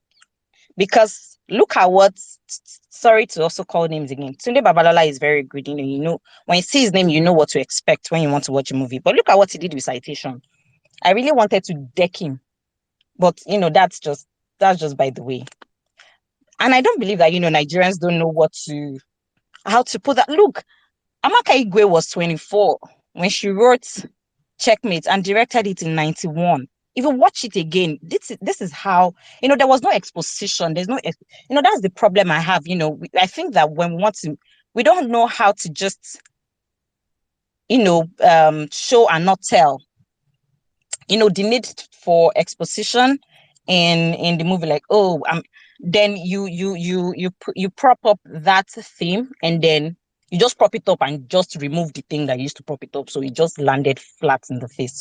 So that's the thing. I really don't believe it's a Nigerian thing. I just think that, no offense, so I don't think Nigerian men know how to write romance, one, like that. Two, anything that has to do with women, there's always something they're always sliding in that you like immediately you watch it, you be like, let me go and check for the name of the person that wrote this thing, and you're like, not very much surprised. But again, there are exceptions to this, like was it Zebejiro that wrote Domitila? Yeah, so to whoever wrote Domitila, that's the exception to the rule. Thank you. Thanks, Elizabeth. Yeah, I mean, I'd probably add that how it turns out, it's difficult to know with what is going on with that script, because it has five writers, and of which Genevieve is one of them. So it might just be, it could be a mixture of a lot of things. It could be one reason, it could be a combination of others. But yeah, I take your point with certainly Nigerian men and directing like feminism thing. I have a similar thing with, like, I don't know, to be honest. I've seen women do some pretty bad jobs on Iroko TV. Yeah, but yeah. Anyway, all right. So we'll go Biscuit and then we'll go to Taz. Okay, sorry, I'm back again. Hello, can you hear me? I can hear you good. You don't have to. All right. Oh, let me just quickly pick some points for Rotimi. Rotimi, see, let's forget about the set designing here. After going through your profile, I'll say, okay, you are a film person also. The person that shot Lionheart, that is Yinka Edward. As at the time he shot this, is in UK, is a UK base, and is one of our finest cinematographers we have in Nigeria. This guy is a BAFTA nominee. You need to know that. So the set designing for Lionheart is not even up to 50% compared to some movies you can just mention. The whole camera crew on that set are white. They are British guys. They are foreigners. Now imagine these guys pulling this sort of movie we are debating today. Is a slap. I won't lie to you. But I'm sure after that, they've done something different, something better. But the main problem here is the location. Assuming this film, Lionheart, was shot in Lagos with the storyline, it will have been better in terms of picture-wise. They won't have issues of having flying drones unnecessarily, just being indoor, shooting interior. Assuming it's shot in Lagos, where we know that this is the main hub of transportation, this debate will have come up. That is why I told you the other time that location scouting and a lot of stuff are part of filmmaking. I will recommend a film for you. I don't know if you can just go through it. The title of the film is A Separation. It's an Iranian movie. Go and look at this movie. Go and watch this movie. And I'm telling you, you will see that we have not in any way, none of us in Nigeria have done something simple and incredible like this movie. And this movie is one of the best in the whole world. And it was shot in Iran by an Iranian filmmaker. A very simple storyline. A storyline that is affecting you and I in this country. So if you now imagine if we want to tell our story and we are not able to tell our story, then who is going to help us to tell our story? No one. I don't know if you are getting where I'm going to. If we ourselves can't tell our story, then outsider cannot tell our story for us because we have failed to tell our own story. Someone, Elizabeth mentioned Swallow the other time, just mentioned Swallow the other time. Swallow is an adaptation. So we have issues. When you're adapting a movie, there's always an issue. Our writers, let me put that way, I'm sorry if it's getting too direct, but majorly, most of the movies I've come across in Nigeria, which are adaptations, they are even the main story, the main book is better interpreted than the movie they made it with. Okay, look at CD Lujile. That is The Lion and the Jewel by Chinny. I was part of those who made that movie, and sorry, it's not on the cinema for that long, because TK has his own way of doing stuff. But by the time you look at it, if you truly want to sit down and adapt this Lion and the Jewel story by Professor Wole Soyinka and adapt it into a movie, my brother is going to eat more than 2 hours of screen time. Do you have the patience to sit for 2 hours to watch it TV? No, unless you want to make it a series. Let's just leave that for that. So now, this Lion's Heart, for me, is not about the issue of trashing the female gender kind of stuff. No, it's not that. If this movie is well shot with proper aesthetics, you and I will forget a lot of stuff because that is what filmmaking is all about. We hide things inside filmmaking. As a filmmaker, as a director, you only allow your viewers, your audience, to see what you want them to see. The host says he can listen to some minute sound cracks inside the movie. Are you getting me? It's not supposed to be. Normally, Netflix accept 5.1 surround system Dolby. So if Netflix accepted this kind of movie, are you telling me that Netflix did not filter or did not watch this movie in their own studio? Fuck, this is negligence on the part of the whole body in this film. I'm talking from the sound designer to the producer to the director to the Netflix crew members or the Netflix board that censor the movie before they upload it onto their mainframe.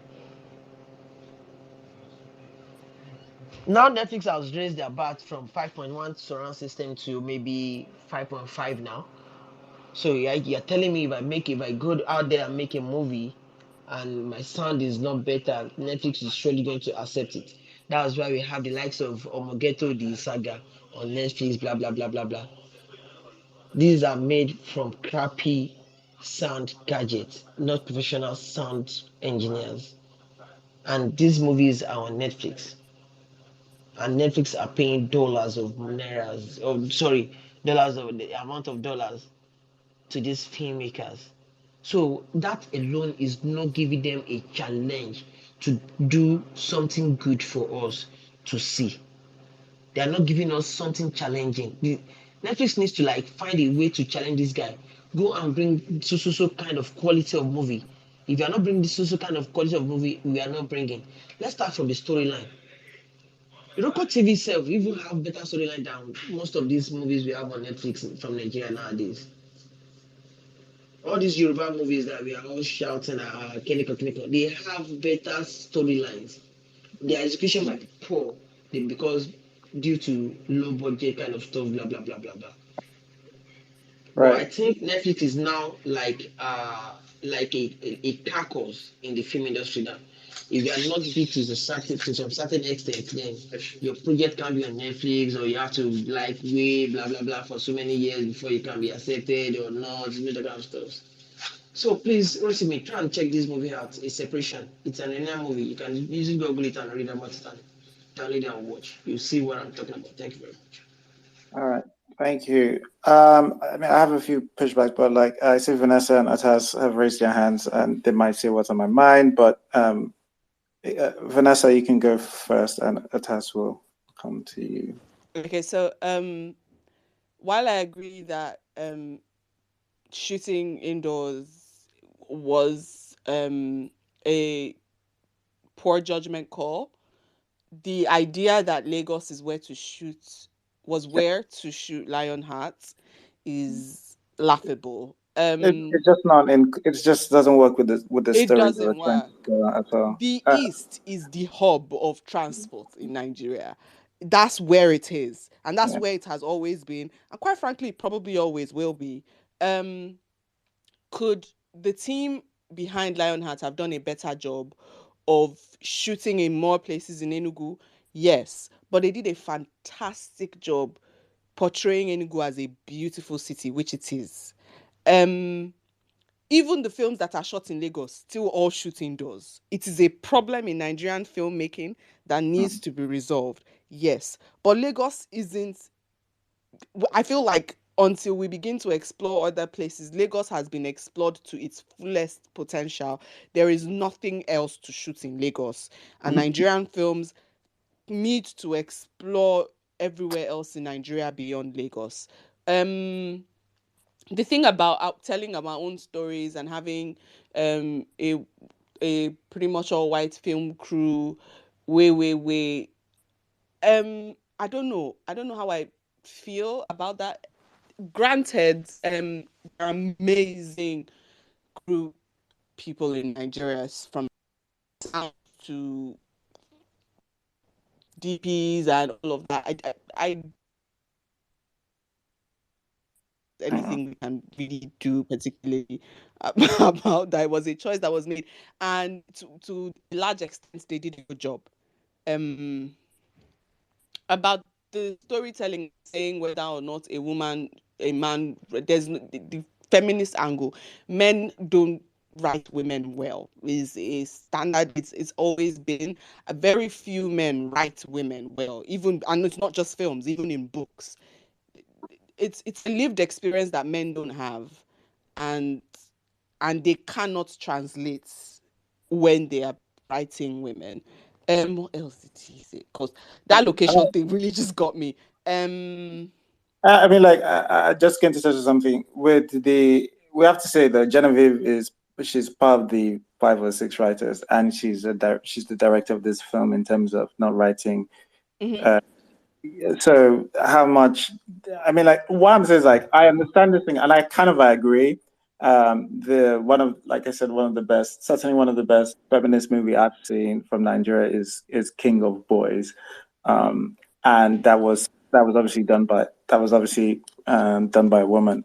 But yes, but I definitely, and even if you go back to our old Nollywood films, there's a tradition of some, and as somebody who watches a lot of Iroko TV movies, sometimes we go like, this movie is so, oh my god, this is, a man must have written this, and you go check the writer, it's a woman's name. I'm like, oh wow, okay. Whilst I agree, but I don't even think like some of the women have been doing particularly great on this anyway. But I agree. Like, write what you know, and part of that is sometimes letting people who are more in touch with these things, who are usually women, do this part of the work. All right. We'll go. Yeah, I agree, and I think, and I also think there's something to be said for Nigerian filmmakers and like producers and all of that to begin to explore a team of writers rather than just one person. They had a team now. They had a team. They didn't have a team. Sorry to cut into for you guys. So they didn't really exactly have like a team sitting together. Now this is me talking from what one of the writers told me. One person wrote, then gave it to another person, and then they left because the project was supposed to have been done like 2 years prior. So they had these scripts sitting down for like some years. And again, it was not supposed to be Enugu. It was supposed to be shot in Abuja. That was the original script. Now, again, I'm just speaking from what one of the writers told me. So then when they were ready to shoot, they handed the script over to somebody else who now wrote another one. Then they handed over to another person that added the Igbo. So this is the thing. Things got lost in translation eventually. So they didn't have like a team. They just had scripts going from one hand to the other. I feel like Okay, a I mean, writer's like, room is important and not this handover situation. Because I mean, when I think of a team, I do think of just you guys are working on the same project, because like in a lot of things, like you don't all have to contribute to the building of a thing.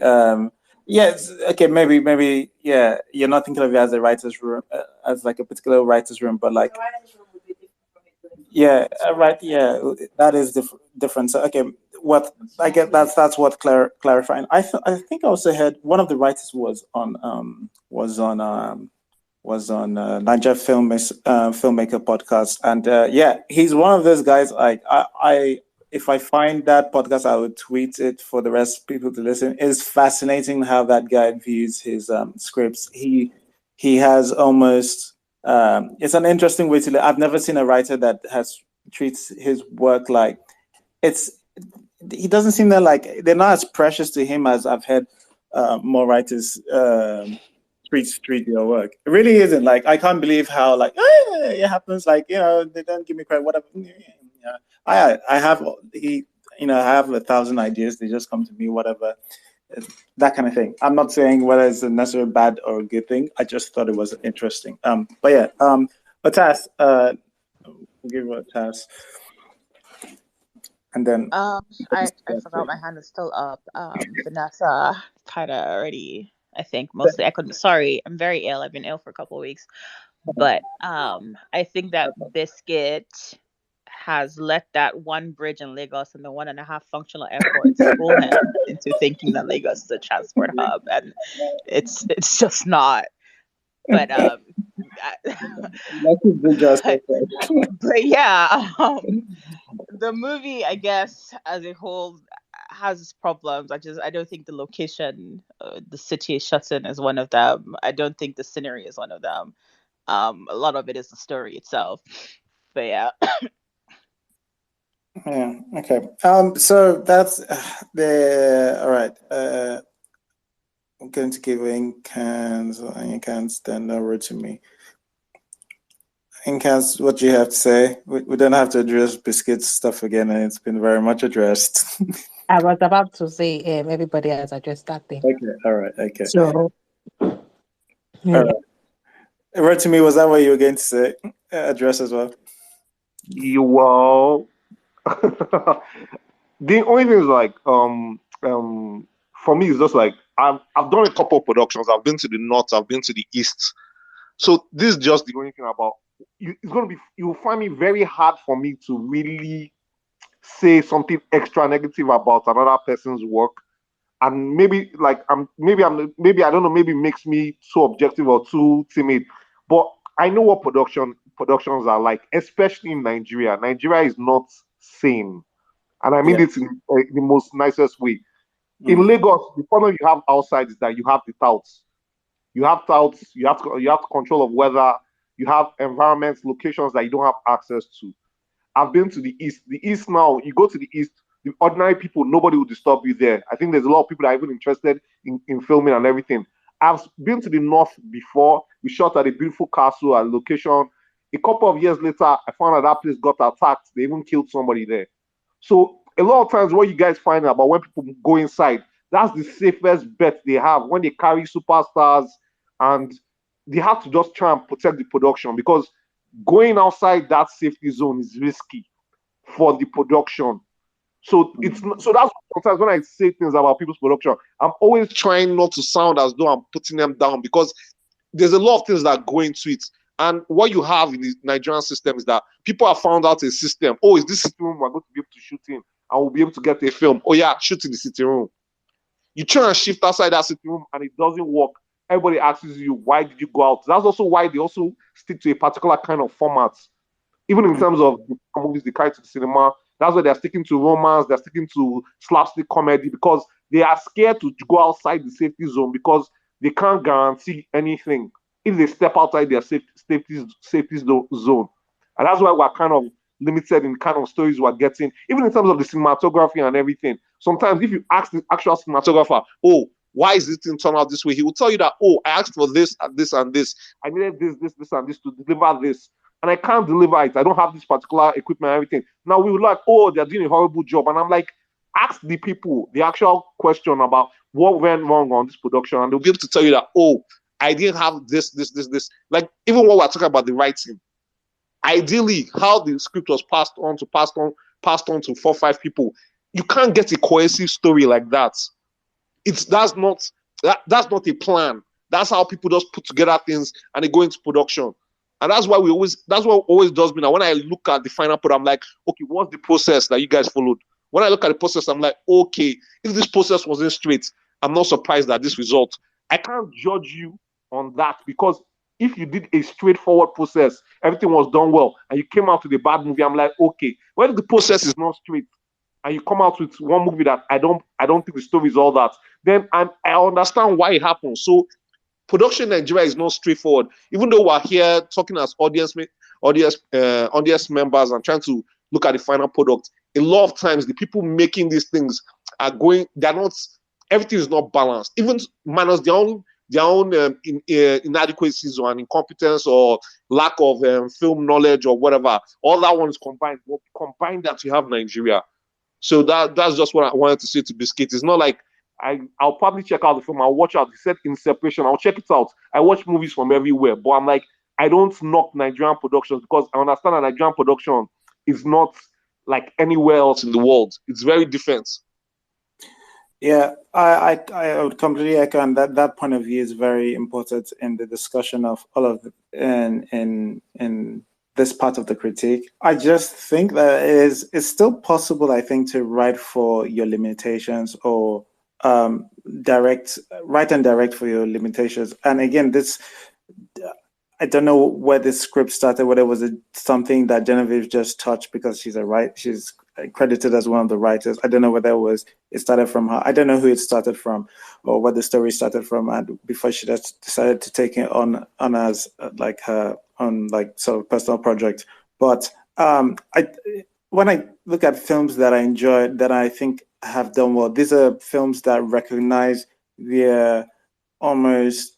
When I think about like things like Lost to Croatia and Casala, these are films, even those ones I shot outside, but like when you recognize your limitations, I think you can write. And like we kind of already do this, because like you're not seeing us writing Star Wars, trying to do Star Wars, right? Because we don't have that budget and all of that. Maybe I don't know. Maybe it's we'll try, and that's part of the ambition, is like, hey, and we're always still getting disappointed. Maybe that's part of the problem, but it's difficult to keep on. Again, I'm not on set. Like if I was on set with them, and I'm sure like I would have a better understanding on how to manage my criticisms and all of that, but I can't do that, and we can't do that for films without all of that knowledge. But yeah, points very much well taken. I do think it's that said, I do think it's important to write for the limitations you have. Like actually, the film that he's talking about, A Separation, I believe I've seen it a while ago. That might have a lot of indoor shots as well, but like it is primarily indoors. Yes, and right. The issue, that divorce, right? Like between the issue is about something because it is a primarily indoor movie. It is a good movie. You should watch it. It's amazing. Yeah. It's like it's a domestic drama. Yes, it's like Hollywood movies. They've done a lot. Like I've seen Lock. Lock is, I mean, like it has nicer shots in it, but Lock is a film with Tom Hardy in a car for all of the movie. It's a phenomenal movie. That's the location is just his car. and you don't see anybody else. He's just having a series of calls, and that's a dramatic movie. Like, again, I know like probably what it costs to make that, get that script is crazy high. But it's just an example of the kind of things we can do, and there are examples of it in Nollywood. That's why I feel like it. I'm happy in that, Kristen. Anyway, but thanks for all of this. This was good fun. We do this every week. If you want to check out last week's review, I think that we talked about Sylvia. That was also a fiery discussion. It's in I think if you just search Nollywood Film Club, you'll find the recording for that. But we do this every week. I say that in the week we're about to take a break. Next week we'll be taking a break, but the week after that we have a Netflix original to talk about. I think we might do that at a slightly later time. I think maybe 7 or 7:30. But yeah, I'll put up that we're talking about. Is it the Man of God? Man of God. That's a new Netflix original. So I'll keep on. I'm sure I can't do the numbers that Netflix Nigeria or other people with larger platforms are to remind you that it's coming. But that's the film we're going to be talking 2 weeks from now. And I can't wait to talk about that one. That's an interesting topic. Certainly, I hope it goes well. And in truth, I want it to go well, because that's one of those topics that was kind of we talked about, and I kind of feel passionate about from a certain angle. But like it's not going to be good enough. Just identifying a good topic to delve into. I hope you have to also execute as well. But I wish them all the best. And hopefully we'll see you guys in a couple of weeks when we're talking about the Man of God. Until next time, thanks guys. See you next time. Bye. Okay, so that's how that space went. Hope you enjoyed it. So what happened after this was, after that lovely space ended. In fact, actually, whilst that space was going on, apparently, and towards the end, and certainly after it, we saw what seemed like subtweets about our spaces, and there were some insults, and I got in some back and forth with some people about the cinematography of Lionheart, and I felt like, hey, come, let's discuss it if you disagree. And I have other things I want to say, but I will let you hear the pushback section. Now, I don't usually edit any of the spaces. Well, I tend to edit all the waffle out, and actually I think that's what I've done here, to be honest. So it's probably not that different. Just to let you know that some part of this has been edited out, because I just removed all the part of me basically waiting for somebody to come on. We waited for a few minutes, so I took all that waiting, and sometimes I was waffling on some things whilst waiting. There's no need for you to, I didn't feel like there's any need for you to hear any of that, so I've taken that out. You still hear me waffle on with when, I think towards the end, when after some people have spoken, so you still get to hear those thoughts. And I still have some thoughts, but I will save them for an outro, a special outro. So yes, what a special podcast this is. All right, anyway, I gave you the pushback. Hi, Eddie. I have been here listening to you and wifey talk about Eddie.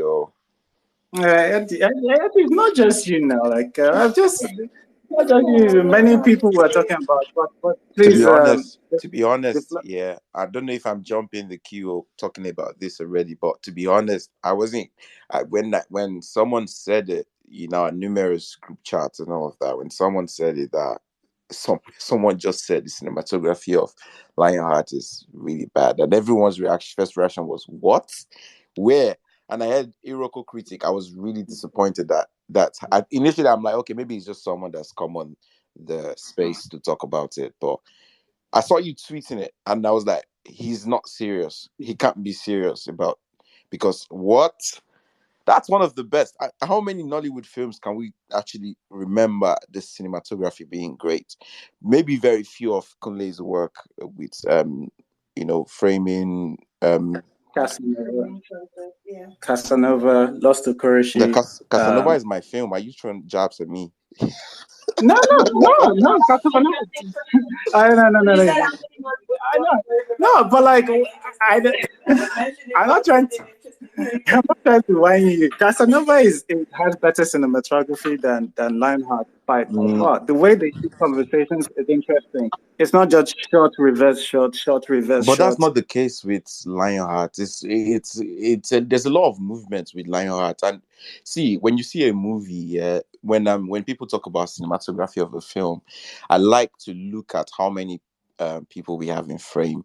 It's very easy to say, oh, the cinematography of this film is brilliant, maybe because you just have 2-3 people in frame. I can't wait to see Gang of Lagos. I sincerely hope the cinematography in that film is great because it's a lot of people in the film in frame.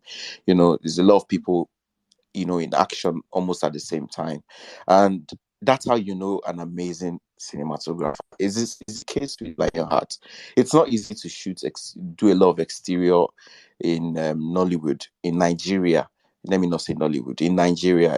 If you're filming in Lagos, you're filming in Enugu, in Anambra, busy cities and places where you have people who necessarily are in part of your film, and if you're filming in the UK and people would just walk past you like you're nothing, you understand? But if you're filming in Nigeria and you have an RMD standing by, everyone is going to stand and forget about where they are going to, and they'll start staring at you and everything. But if you check Lionheart, if you check films, like there's another film that I keep wondering how they were able to manage filming in a public space and people were acting like nothing was happening. I can't remember the film now, but that's the case of Lionheart. Okay, but Eddie, I have to because the point of contention here is Lionheart cinematography, right? And my stand still is it doesn't do. I just watched the film today again just for a recap. I don't know. Because I think a lot of people remember it with some Rosie Gold. And by the way, I wasn't the one that said it was bad. Somebody on our spaces said it was bad and it was properly trashed it. And I didn't say it was bad. I said it was not special. I thought it was fine at some places. There are some places where it does something, but it's not even like it's not something that is, hey, I want this to be part of the storytelling of this thing. It's just like, oh, kind of, this is a neat movement. I mean, like, maybe that's slightly harsh for a couple of the things that it did, but there is no way I watched that thing and for most of the point it's like point and shoot. Again, I have to refer you to the way the conversations are shot. Like Casanova is something that I'm not crazy on the color grade, on the color correction and color correction, right? I'm not particularly crazy. It has almost a similar look with the orange and sort of green thing there going on. But with Lionheart, you can't. The shots is very basic. It's like this is why I said the cinematography it's not good. I'm not accepting because they had an expensive camera. Are you saying it's not good or it's not great? It's not great. I believe actually Aurelua's tweet is it great or not? That was the tweet. The tweet was, is it great? Is it great or not? I said it's not great. That's I mean, like, maybe if Lionheart is our standard for great cinematography, I worry for us. But it's maybe not really because maybe I need to do a rewatch. I just actually went on Netflix to, maybe I will do a rewatch tonight and maybe I will tweet at you. Okay. But the last I remember about Lionheart cinematography, I think it was Yinka Edward that did the cinematography. And when I think my first reaction was, if it's Yinka Edward, I'm not surprised. I can't wait to see Black Book. I know he's the cinematographer on Edity's Black Book. I think Yinka is one of the brilliant guys we have. If you follow up with some of his work with Kunle, I think he did Figurine and Phone Swap for Kunle. I can't remember, but if you follow up with some of Kunle's work and some other brilliant stuff Yinka has done, you almost can't fault his cinematography, even in a time where Nollywood was used to, put the camera in front of the actor, take it back, do a reverse shot, blah blah blah. Like we say, room and parlor setting. Yinka was still very much brilliant, even way more ahead of the technicalities in the industry at the time. So I really don't know. Maybe I need to do a rewatch, like I said, and I would see through, my love for the cinematography at the time. Yeah, but let me just mute my mic and allow other people to speak. Melly here? Yes, I am. So I guess the conversation that I would like to raise would be what is a film club, and just that, what is a film club? Because when I come to talk about films, I do not come to talk about films with any sort of expertise. I come to talk about films because I know what I enjoy, and I know the things that hinder that enjoyment. So I think that even if I knew absolutely zilch about colors and camera and grip and all of those things I've just heard you say, if I'm looking at a film and the way that things are happening is making me uncomfortable or is taking me away from the experience, I can say it. I might not have the words for it, but then I know what that feeling is. I can say it. And this is what I have always thought of the film club as. And I know that you're critics, so maybe that's what clouds the perception, but the rest of us, I don't think we are. The rest of us aren't. So your professional work would be your professional. I draw me back in. I'm making a lot of assumptions here, but your professional work would be your professional work, and I guess like the reviews that you would put up on YouTube, I guess that would be something to come against or to, but then to, I guess, rally around a film. It feels a bit. I'm trying to apply it to like literature, for instance, like the way that you, the way that you, yes, perceive, digest, I've forgotten the word for it, but the way that you receive art is a very personal, very subjective experience, which the film club shows, because we had so many, such a variety of perceptions of one film. It's what art is supposed to do, it's what art is supposed to be. And so what's the film club? I don't know why is a film club eliciting, I guess, such a cliquey response. No, that's I think I get what you're saying, yes. But like in fairness, I'm not actually saying that anybody who doesn't like it's part of their conversation as well. Anybody who doesn't like what we're saying, they absolutely have the right to go, no, what you're saying is trash, or I don't like what you're saying, and all of that. Completely fine to say all of that. I guess where my quibble would be is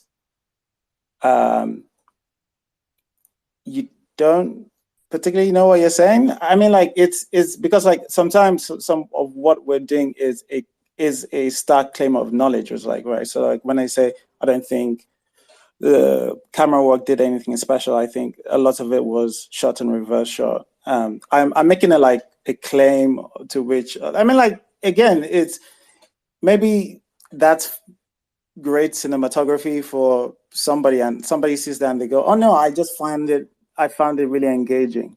But like I guess the part I'm reacting is to the claim of my knowledge, which I guess I could be wrong on, but like if somebody told me what I was wrong on, then I would stop being wrong on it. That is part of the getting better as even like as a reviewer. It's like I've always said, like I feel like we're all in this together. And I know a lot of people don't believe this. We might not be in exactly the same teams, but we're trying to make we're here to make the thing better in hang on. in the because we think AK's come. AK, you have AK. I think you have the mic. Go on. But yeah. Hey guys. Hi.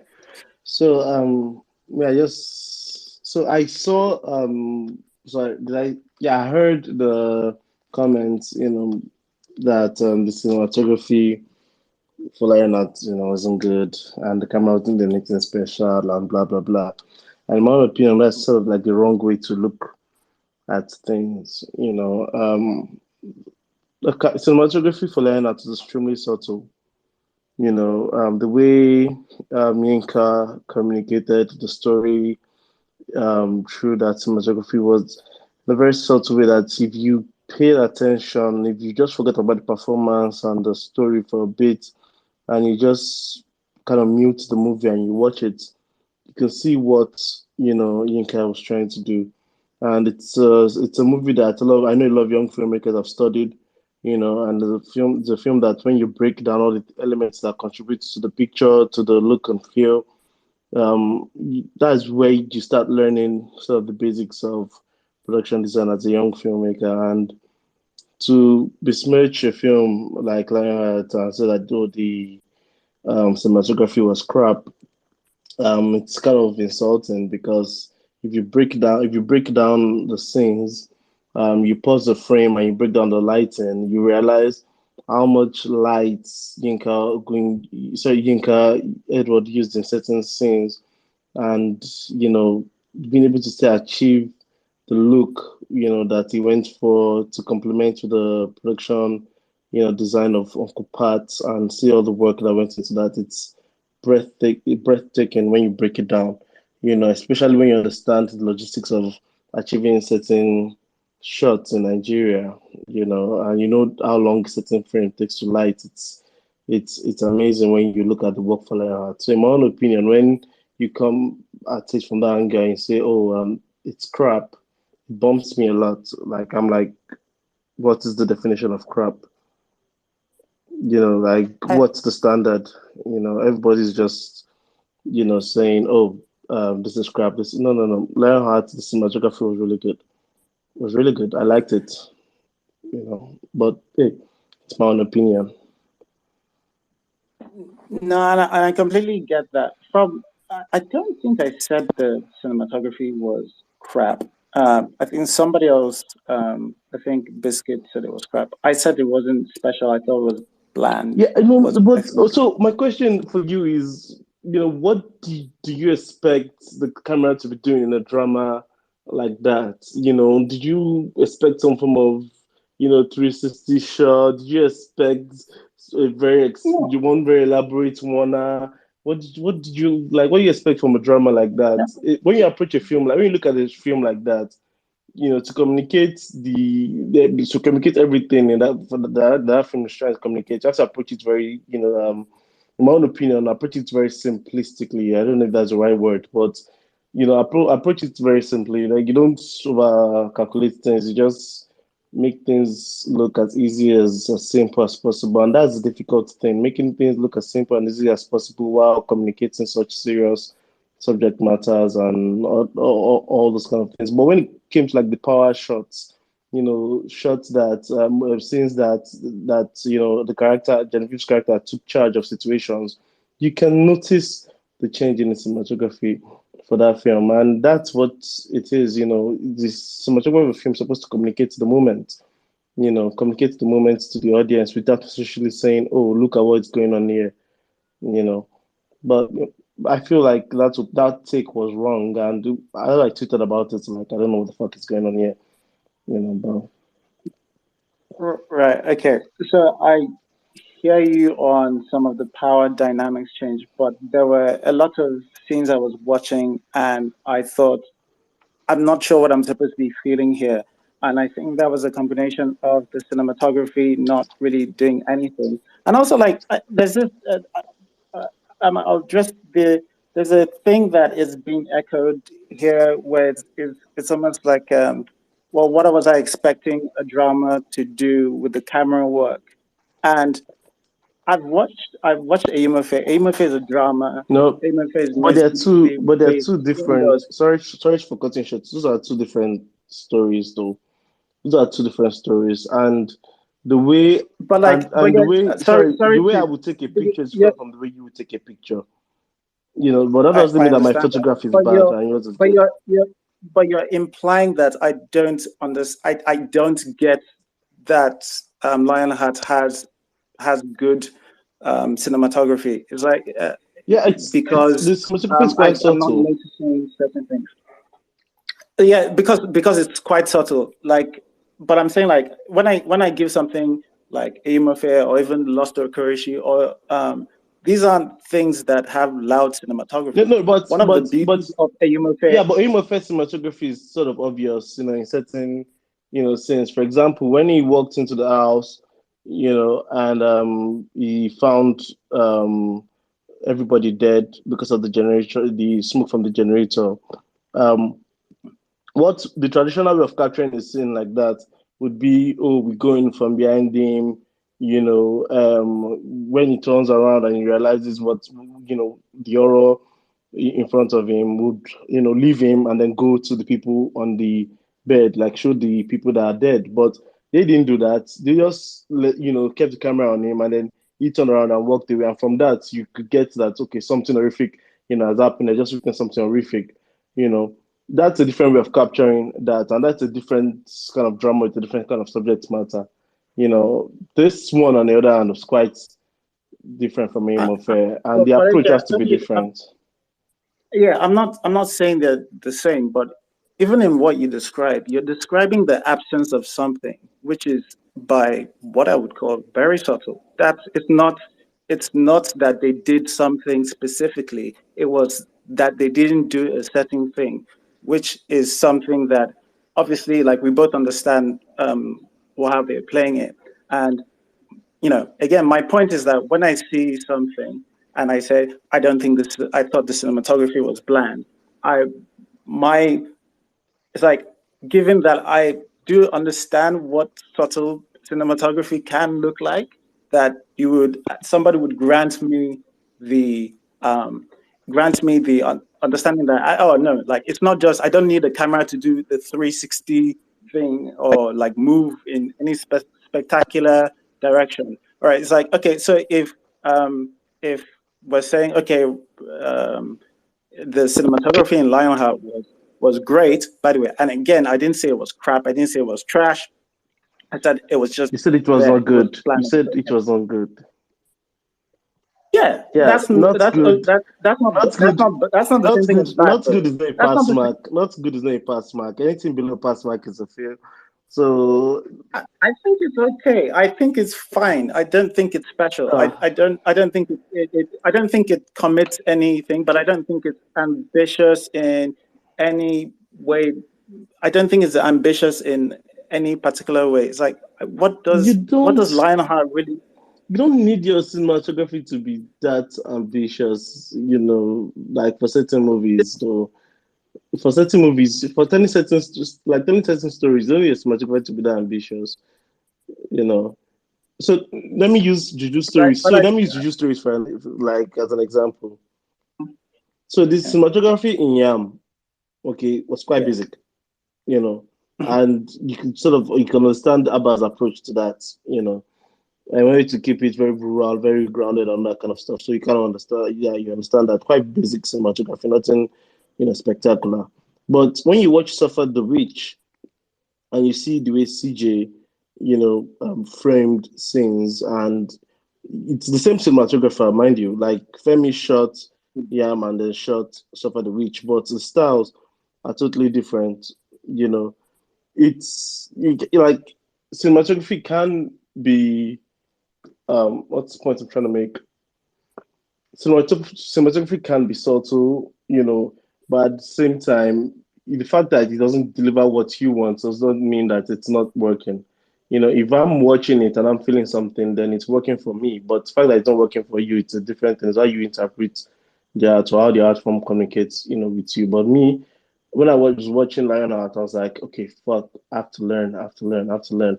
I have to learn this, I have to learn this, I have to learn this. And there's so many things I learned from that movie that, that when I hear someone say, "Oh, the cinematography is trash," it kind of gets me offended.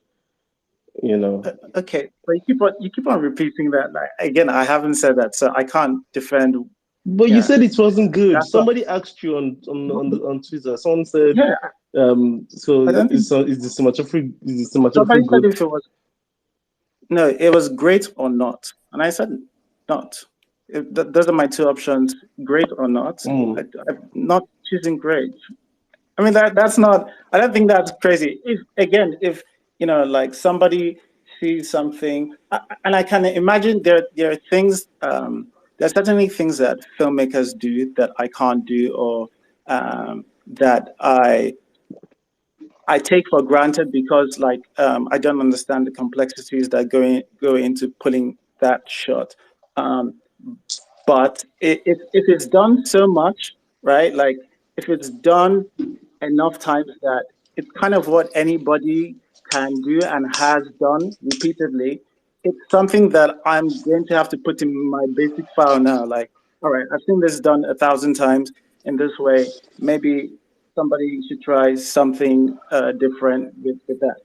That's what I'm saying. Like, so when I was watching Lionheart, I saw things that I recognized in 1,000 movies done. It's not even just that. It's that again. I honestly believe that there were points in the movie where I don't think the cinematography complemented the what we were seeing on scene. An example of this was there was a point where Peter Digital was announcing that he would be giving over to his brother and to the uncle, and it just has this wide shot of both Genevieve and the other guy who was maybe hoping he would get to the position. It just has this wide shot, and it has it repeatedly, like with no new information gained. It's like this is not something I can call great cinematography. You didn't feel I like mean, like again, you don't feel like that shot was setting the stage up for conflict. No.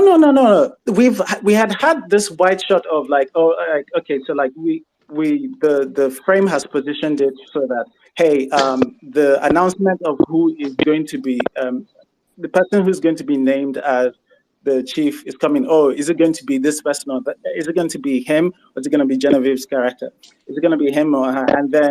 Um, and then that wide shot is established, and then Nkemawo walks into the room, and we go back to the wide shot, and it's just both of them sort of let down that, oh no, they didn't pick either of us, and it just feels flat. It's just like it's like I'm supposed to care about both of their reactions equally. It's like the other guy is barely in the movie. Why am I like?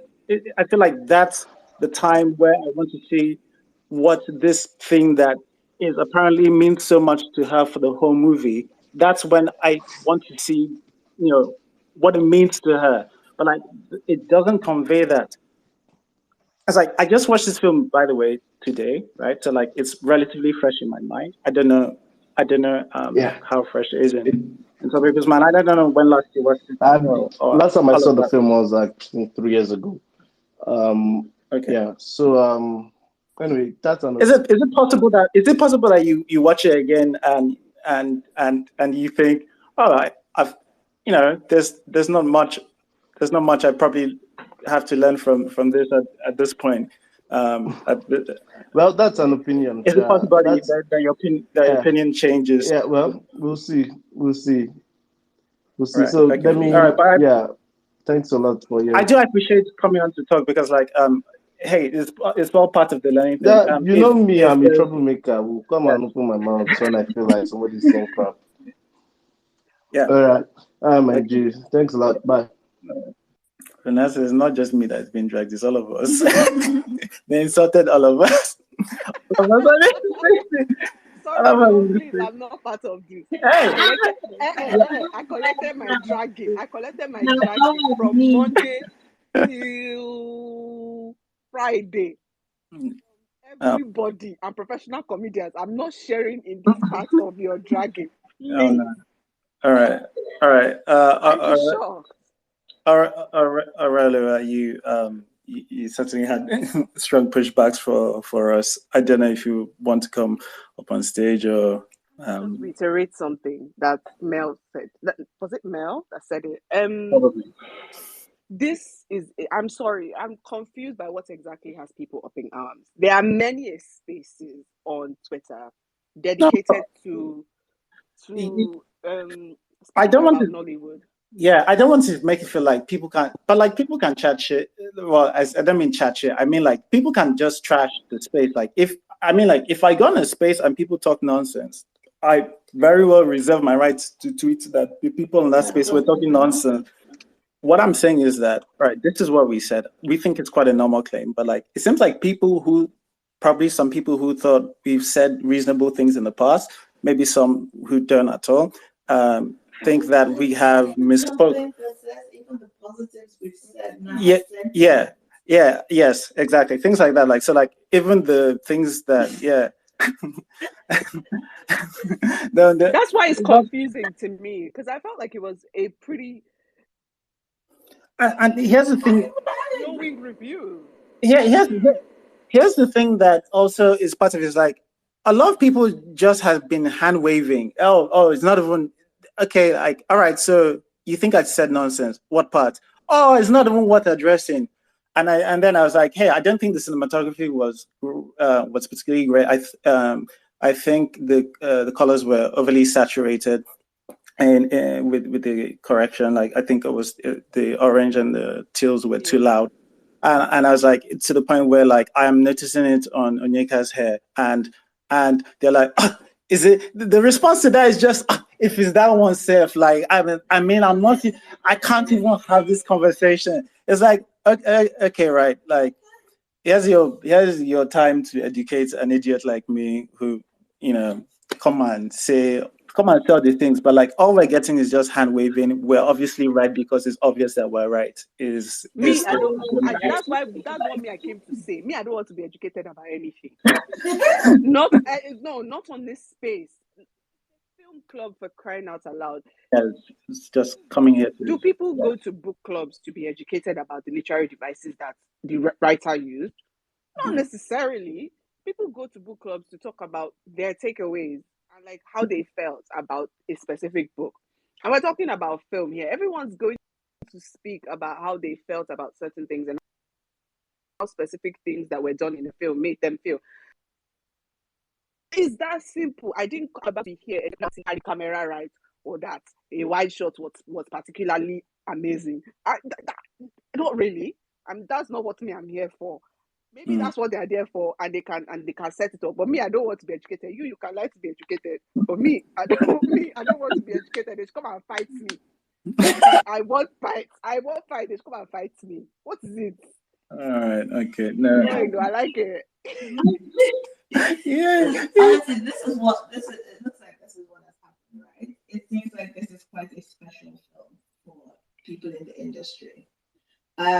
I had no idea about that before tonight, but that's what it sounds like. Yeah. It seems like this is quite a special film for the people in the industry. It seems like they hold this film in very high regard. It seems like it's something a lot of them aspire to, cinematography-wise and stuff. And so I guess critiquing it struck more of a nerve than just any random person's. If we just critique any random person's film or any other film that they're not that tied to.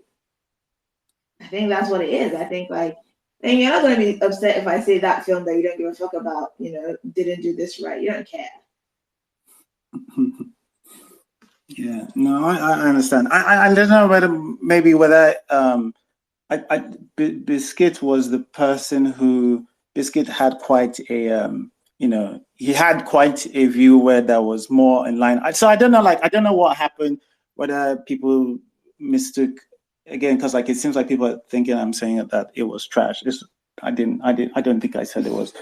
I don't think I said it was trash. I think you're not thinking it's great. It sounds like you're saying it's trash. Well, I don't think that personally. Yeah. Right? I think to the people who think it is the pinnacle of Nollywood cinematography, you saying it's not great is basically you saying it's trash. Yes. But like, I mean, like, I said other things were bad. I mean, like, I think I was relatively careful with how I say things. Like, I didn't think, I said the film was bad. I said the film was not great. And I said the film was, and then I said, no, like, not great seems like I'm hiding behind words. I think it's bad. I just don't think the cinematography is just, so many things just felt like the most, and again, nothing was bad, right? Nothing was, we didn't have shots like where people were breaking the 180-degree rule like in Amina, right? But nothing was particularly special. And I mean that in a way that I understand that Eyumofe's cinematography was great. And if you've seen Eyumofe, right, you notice that the point of the way that film is shot is that it's almost like this is just everyday shit for everybody, right? It's nothing, the camera's not gonna do anything. Like, you see one of the most horrendous things that happens to somebody, and the camera is not gonna, no, we're not gonna panic. Like, we're not gonna add any, like, I understand, like, that's the thing. I understand subtlety, right? It's not like, well, I think I understand subtlety anyway. Like, and it was that message was passed across to me, like, in Lionheart. I'm not buying the thing was just so subtle it went over your head or underneath your head or whatever. I don't oh, well, I don't know which part of my head is going, but yeah, I'm not buying that as but like, if people thought, I don't know, like, people have responded that it was like too crazy a claim, like that it's not even worth considering matters. I know Aurelua does not rate us in general, so I think I'd add that to. Which I think is fine. We don't have to rate us. We don't rate cinema points. Yeah, I mean, like, yeah. But yeah, and the point of this space was to go, hey, if you disagree with us, come share your piece, and we might learn. Yeah, I mean, like, that's even film. Like, nobody's gatekeeping film. You don't have to go to film school to make a film. You make what touches you. If it touches people, great. If it doesn't, that's okay too. But like, again, I don't want to come across like, oh no, they didn't like my opinion. It's like somebody, I feel like Missy doesn't like my, and she's married to me, so like, so all of that. I mean, like, and yeah.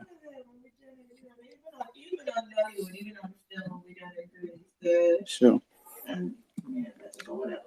All right, sure. Rotimi, short jump on. What do you want to say? I'm going. Yeah, can you hear me?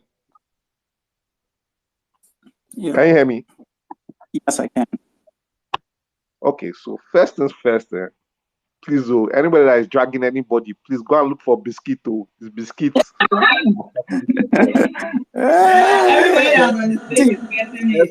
Let's first, the person that had throw biscuit under the bus.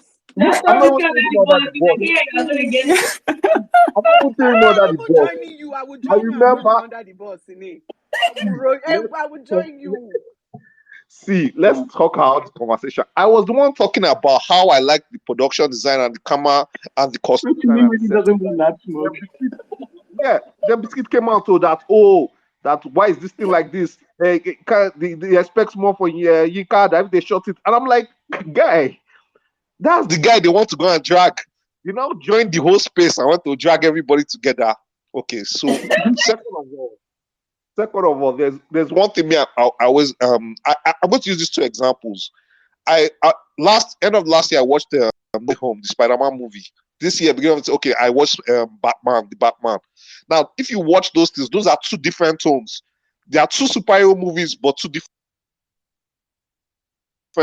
Now, some people like the way Marvel's popcorn.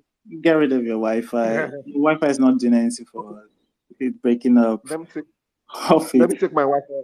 Funny, my Wi-Fi is off. Thank Thank Let you. me try it now. Can you hear me now? Yeah, that's better. That's the Wi-Fi now on. Okay, so 2 movies. Mhm. Oh wow. 4 movies, 2 different tones. Okay. People that like the Marvel popcorn stuff will be like, "Oh, rubbish! It's too dull. It's not funny. It's not exciting." People that like the Batman will be like, "Yes, this is how movies. This is more like cinematic and everything." Movies can have 2 tones. My problem is that me, I can watch. Oh, yeah, Rachmi, I'm sorry, you're still breaking. You're still breaking up. You're still breaking up. Anyway, but yeah, to be fair, I've had there's one thing that actually makes me sort of sit up is sometimes I listen to there's some people I listen to their reviews about Hollywood stuff, and there are people who and nitpicking is subjective, but in my eyes, it looks like, yo, why do you care so much about that small thing, right? Or why do you care so much? But like, that's the thing about nitpicks. Like, they can be very subjective. What isn't a big deal to you is something that is constantly distracting somebody else, and that's because film is obviously subjective to the way people interpret and consume them. Right? Like, so.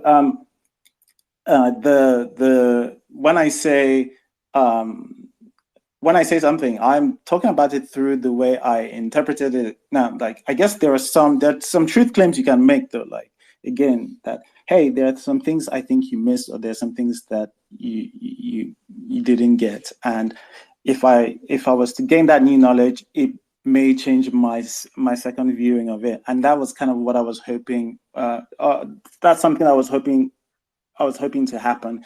But yeah, I don't need this it doesn't need to turn into anything.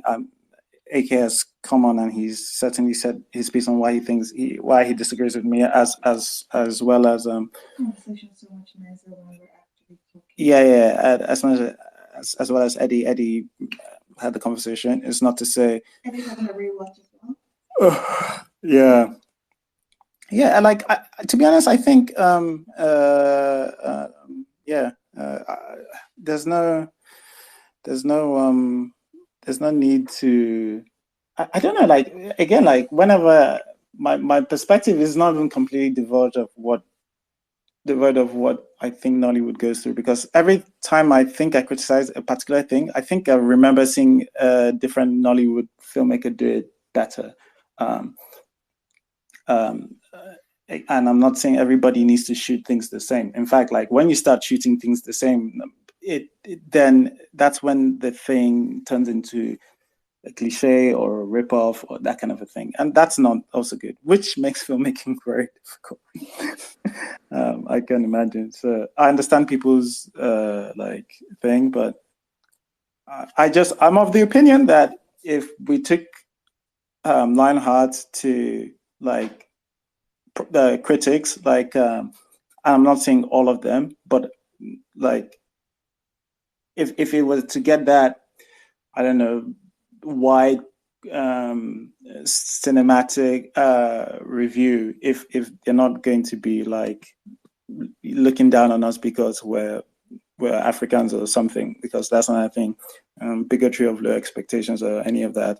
But if they were just looking at us, I don't think the cinematography of Lionheart is something that somebody would they would appreciate. That's my perspective. That's what I think, and people obviously find to disagree, but yeah, that's what certainly stuck out. But okay, all right. I think people who want to say what have come on to say their piece, and I'm at peace with the couple of conversations I have. Thanks, guys, for the people who continue to join us. Like, I think the fun thing about Nollywood Film Club is just that hearing different people's pieces on this, because like you don't need any particular type of degree, or I don't. I appreciate everybody's input regardless of where you are at your stage of film watching and loving, because this is part of we're all part of the community, the Nollywood community, like it or not. But yeah, thank you, and we'll see you next time. Thank you, guys. Bye-bye. Okay, so hopefully you've heard some of the pushback from filmmakers. I think there was Eddie Young, producer of Casanova, and A.K. Mason. I think at that time he had only just done Elevator Baby and Superstar. But anyway, it's gone on to do more films now. Anyway, that was the discussion we had. And honestly, I believe I have grown since this point in time. Look at that. Growth is possible, yes. But I have grown. My views have developed and evolved. And I still think Lionheart is bad. And I still think the cinematography is okay. Fine. And that's for us, by the way. It's fine.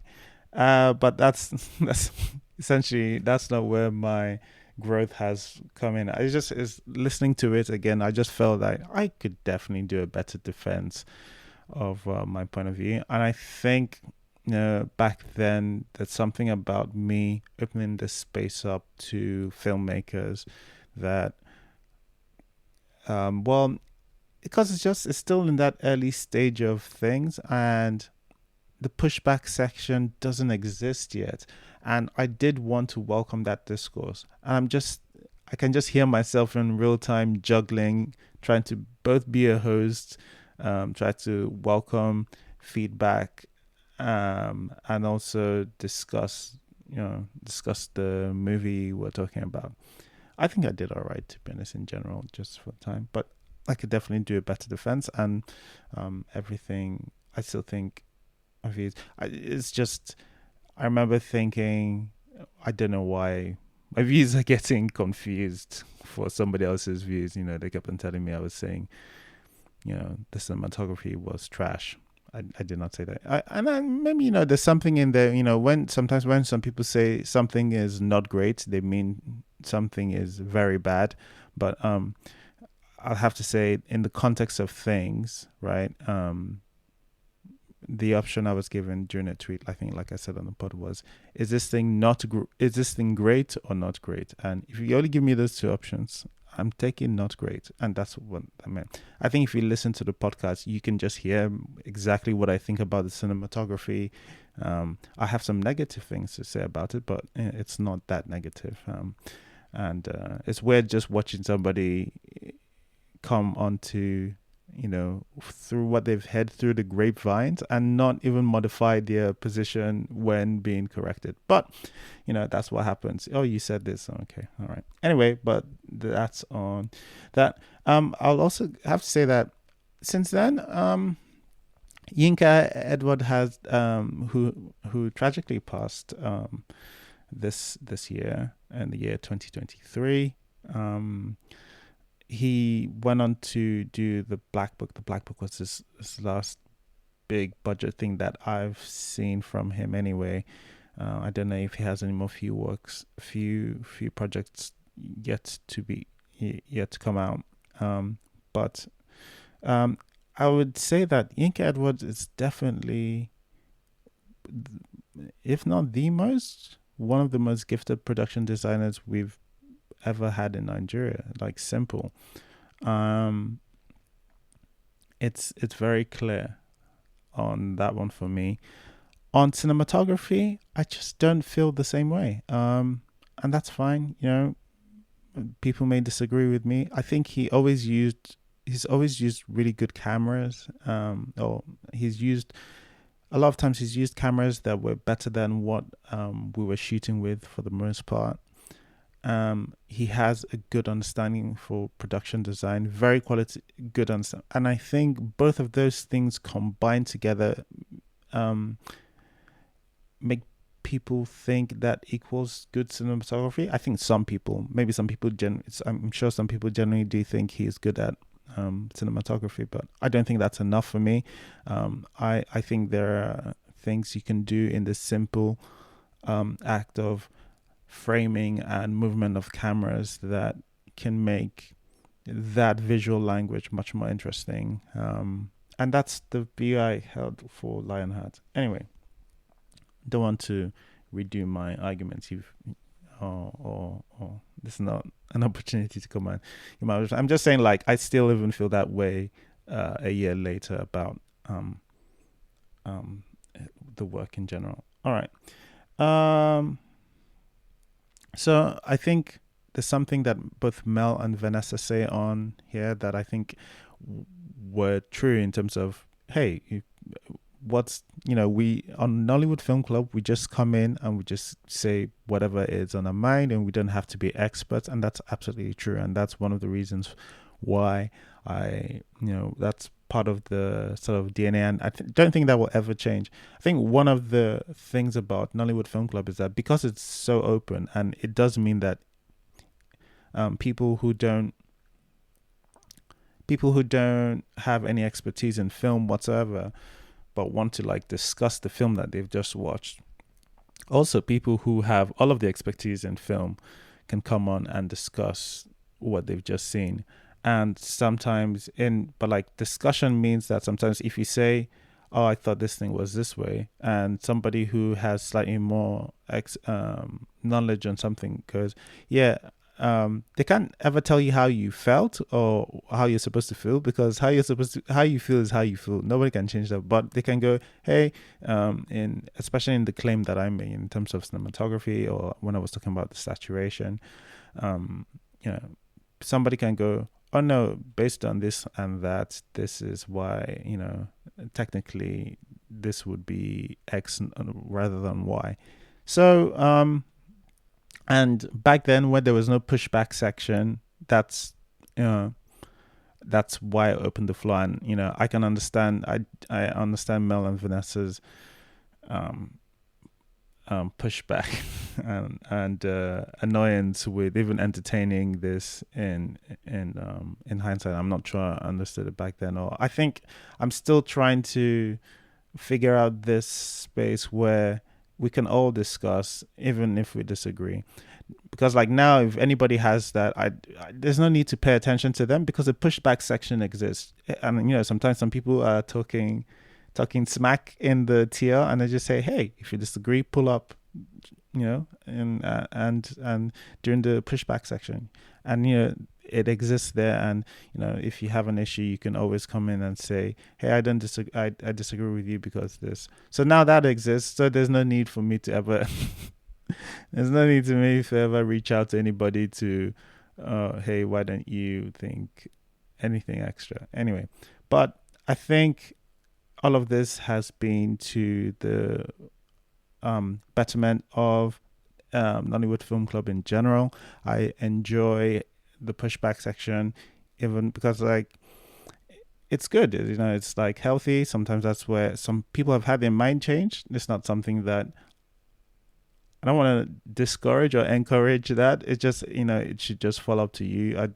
You shouldn't necessarily come in here, but like, it makes sense. Sometimes you come in here and you listen to different perspectives and you go, hey, I didn't think of that, and your mind has been changed. But it's good that the pushback section exists now formally, more formally anyway. So I'm just grateful for all the progress all of this has had, and it makes sense. We'll probably still keep tinkering with NFC to make it the best version of itself it can be. So I think that's where I generally am. But I'm thankful for everybody. This kind of thing's a part of it.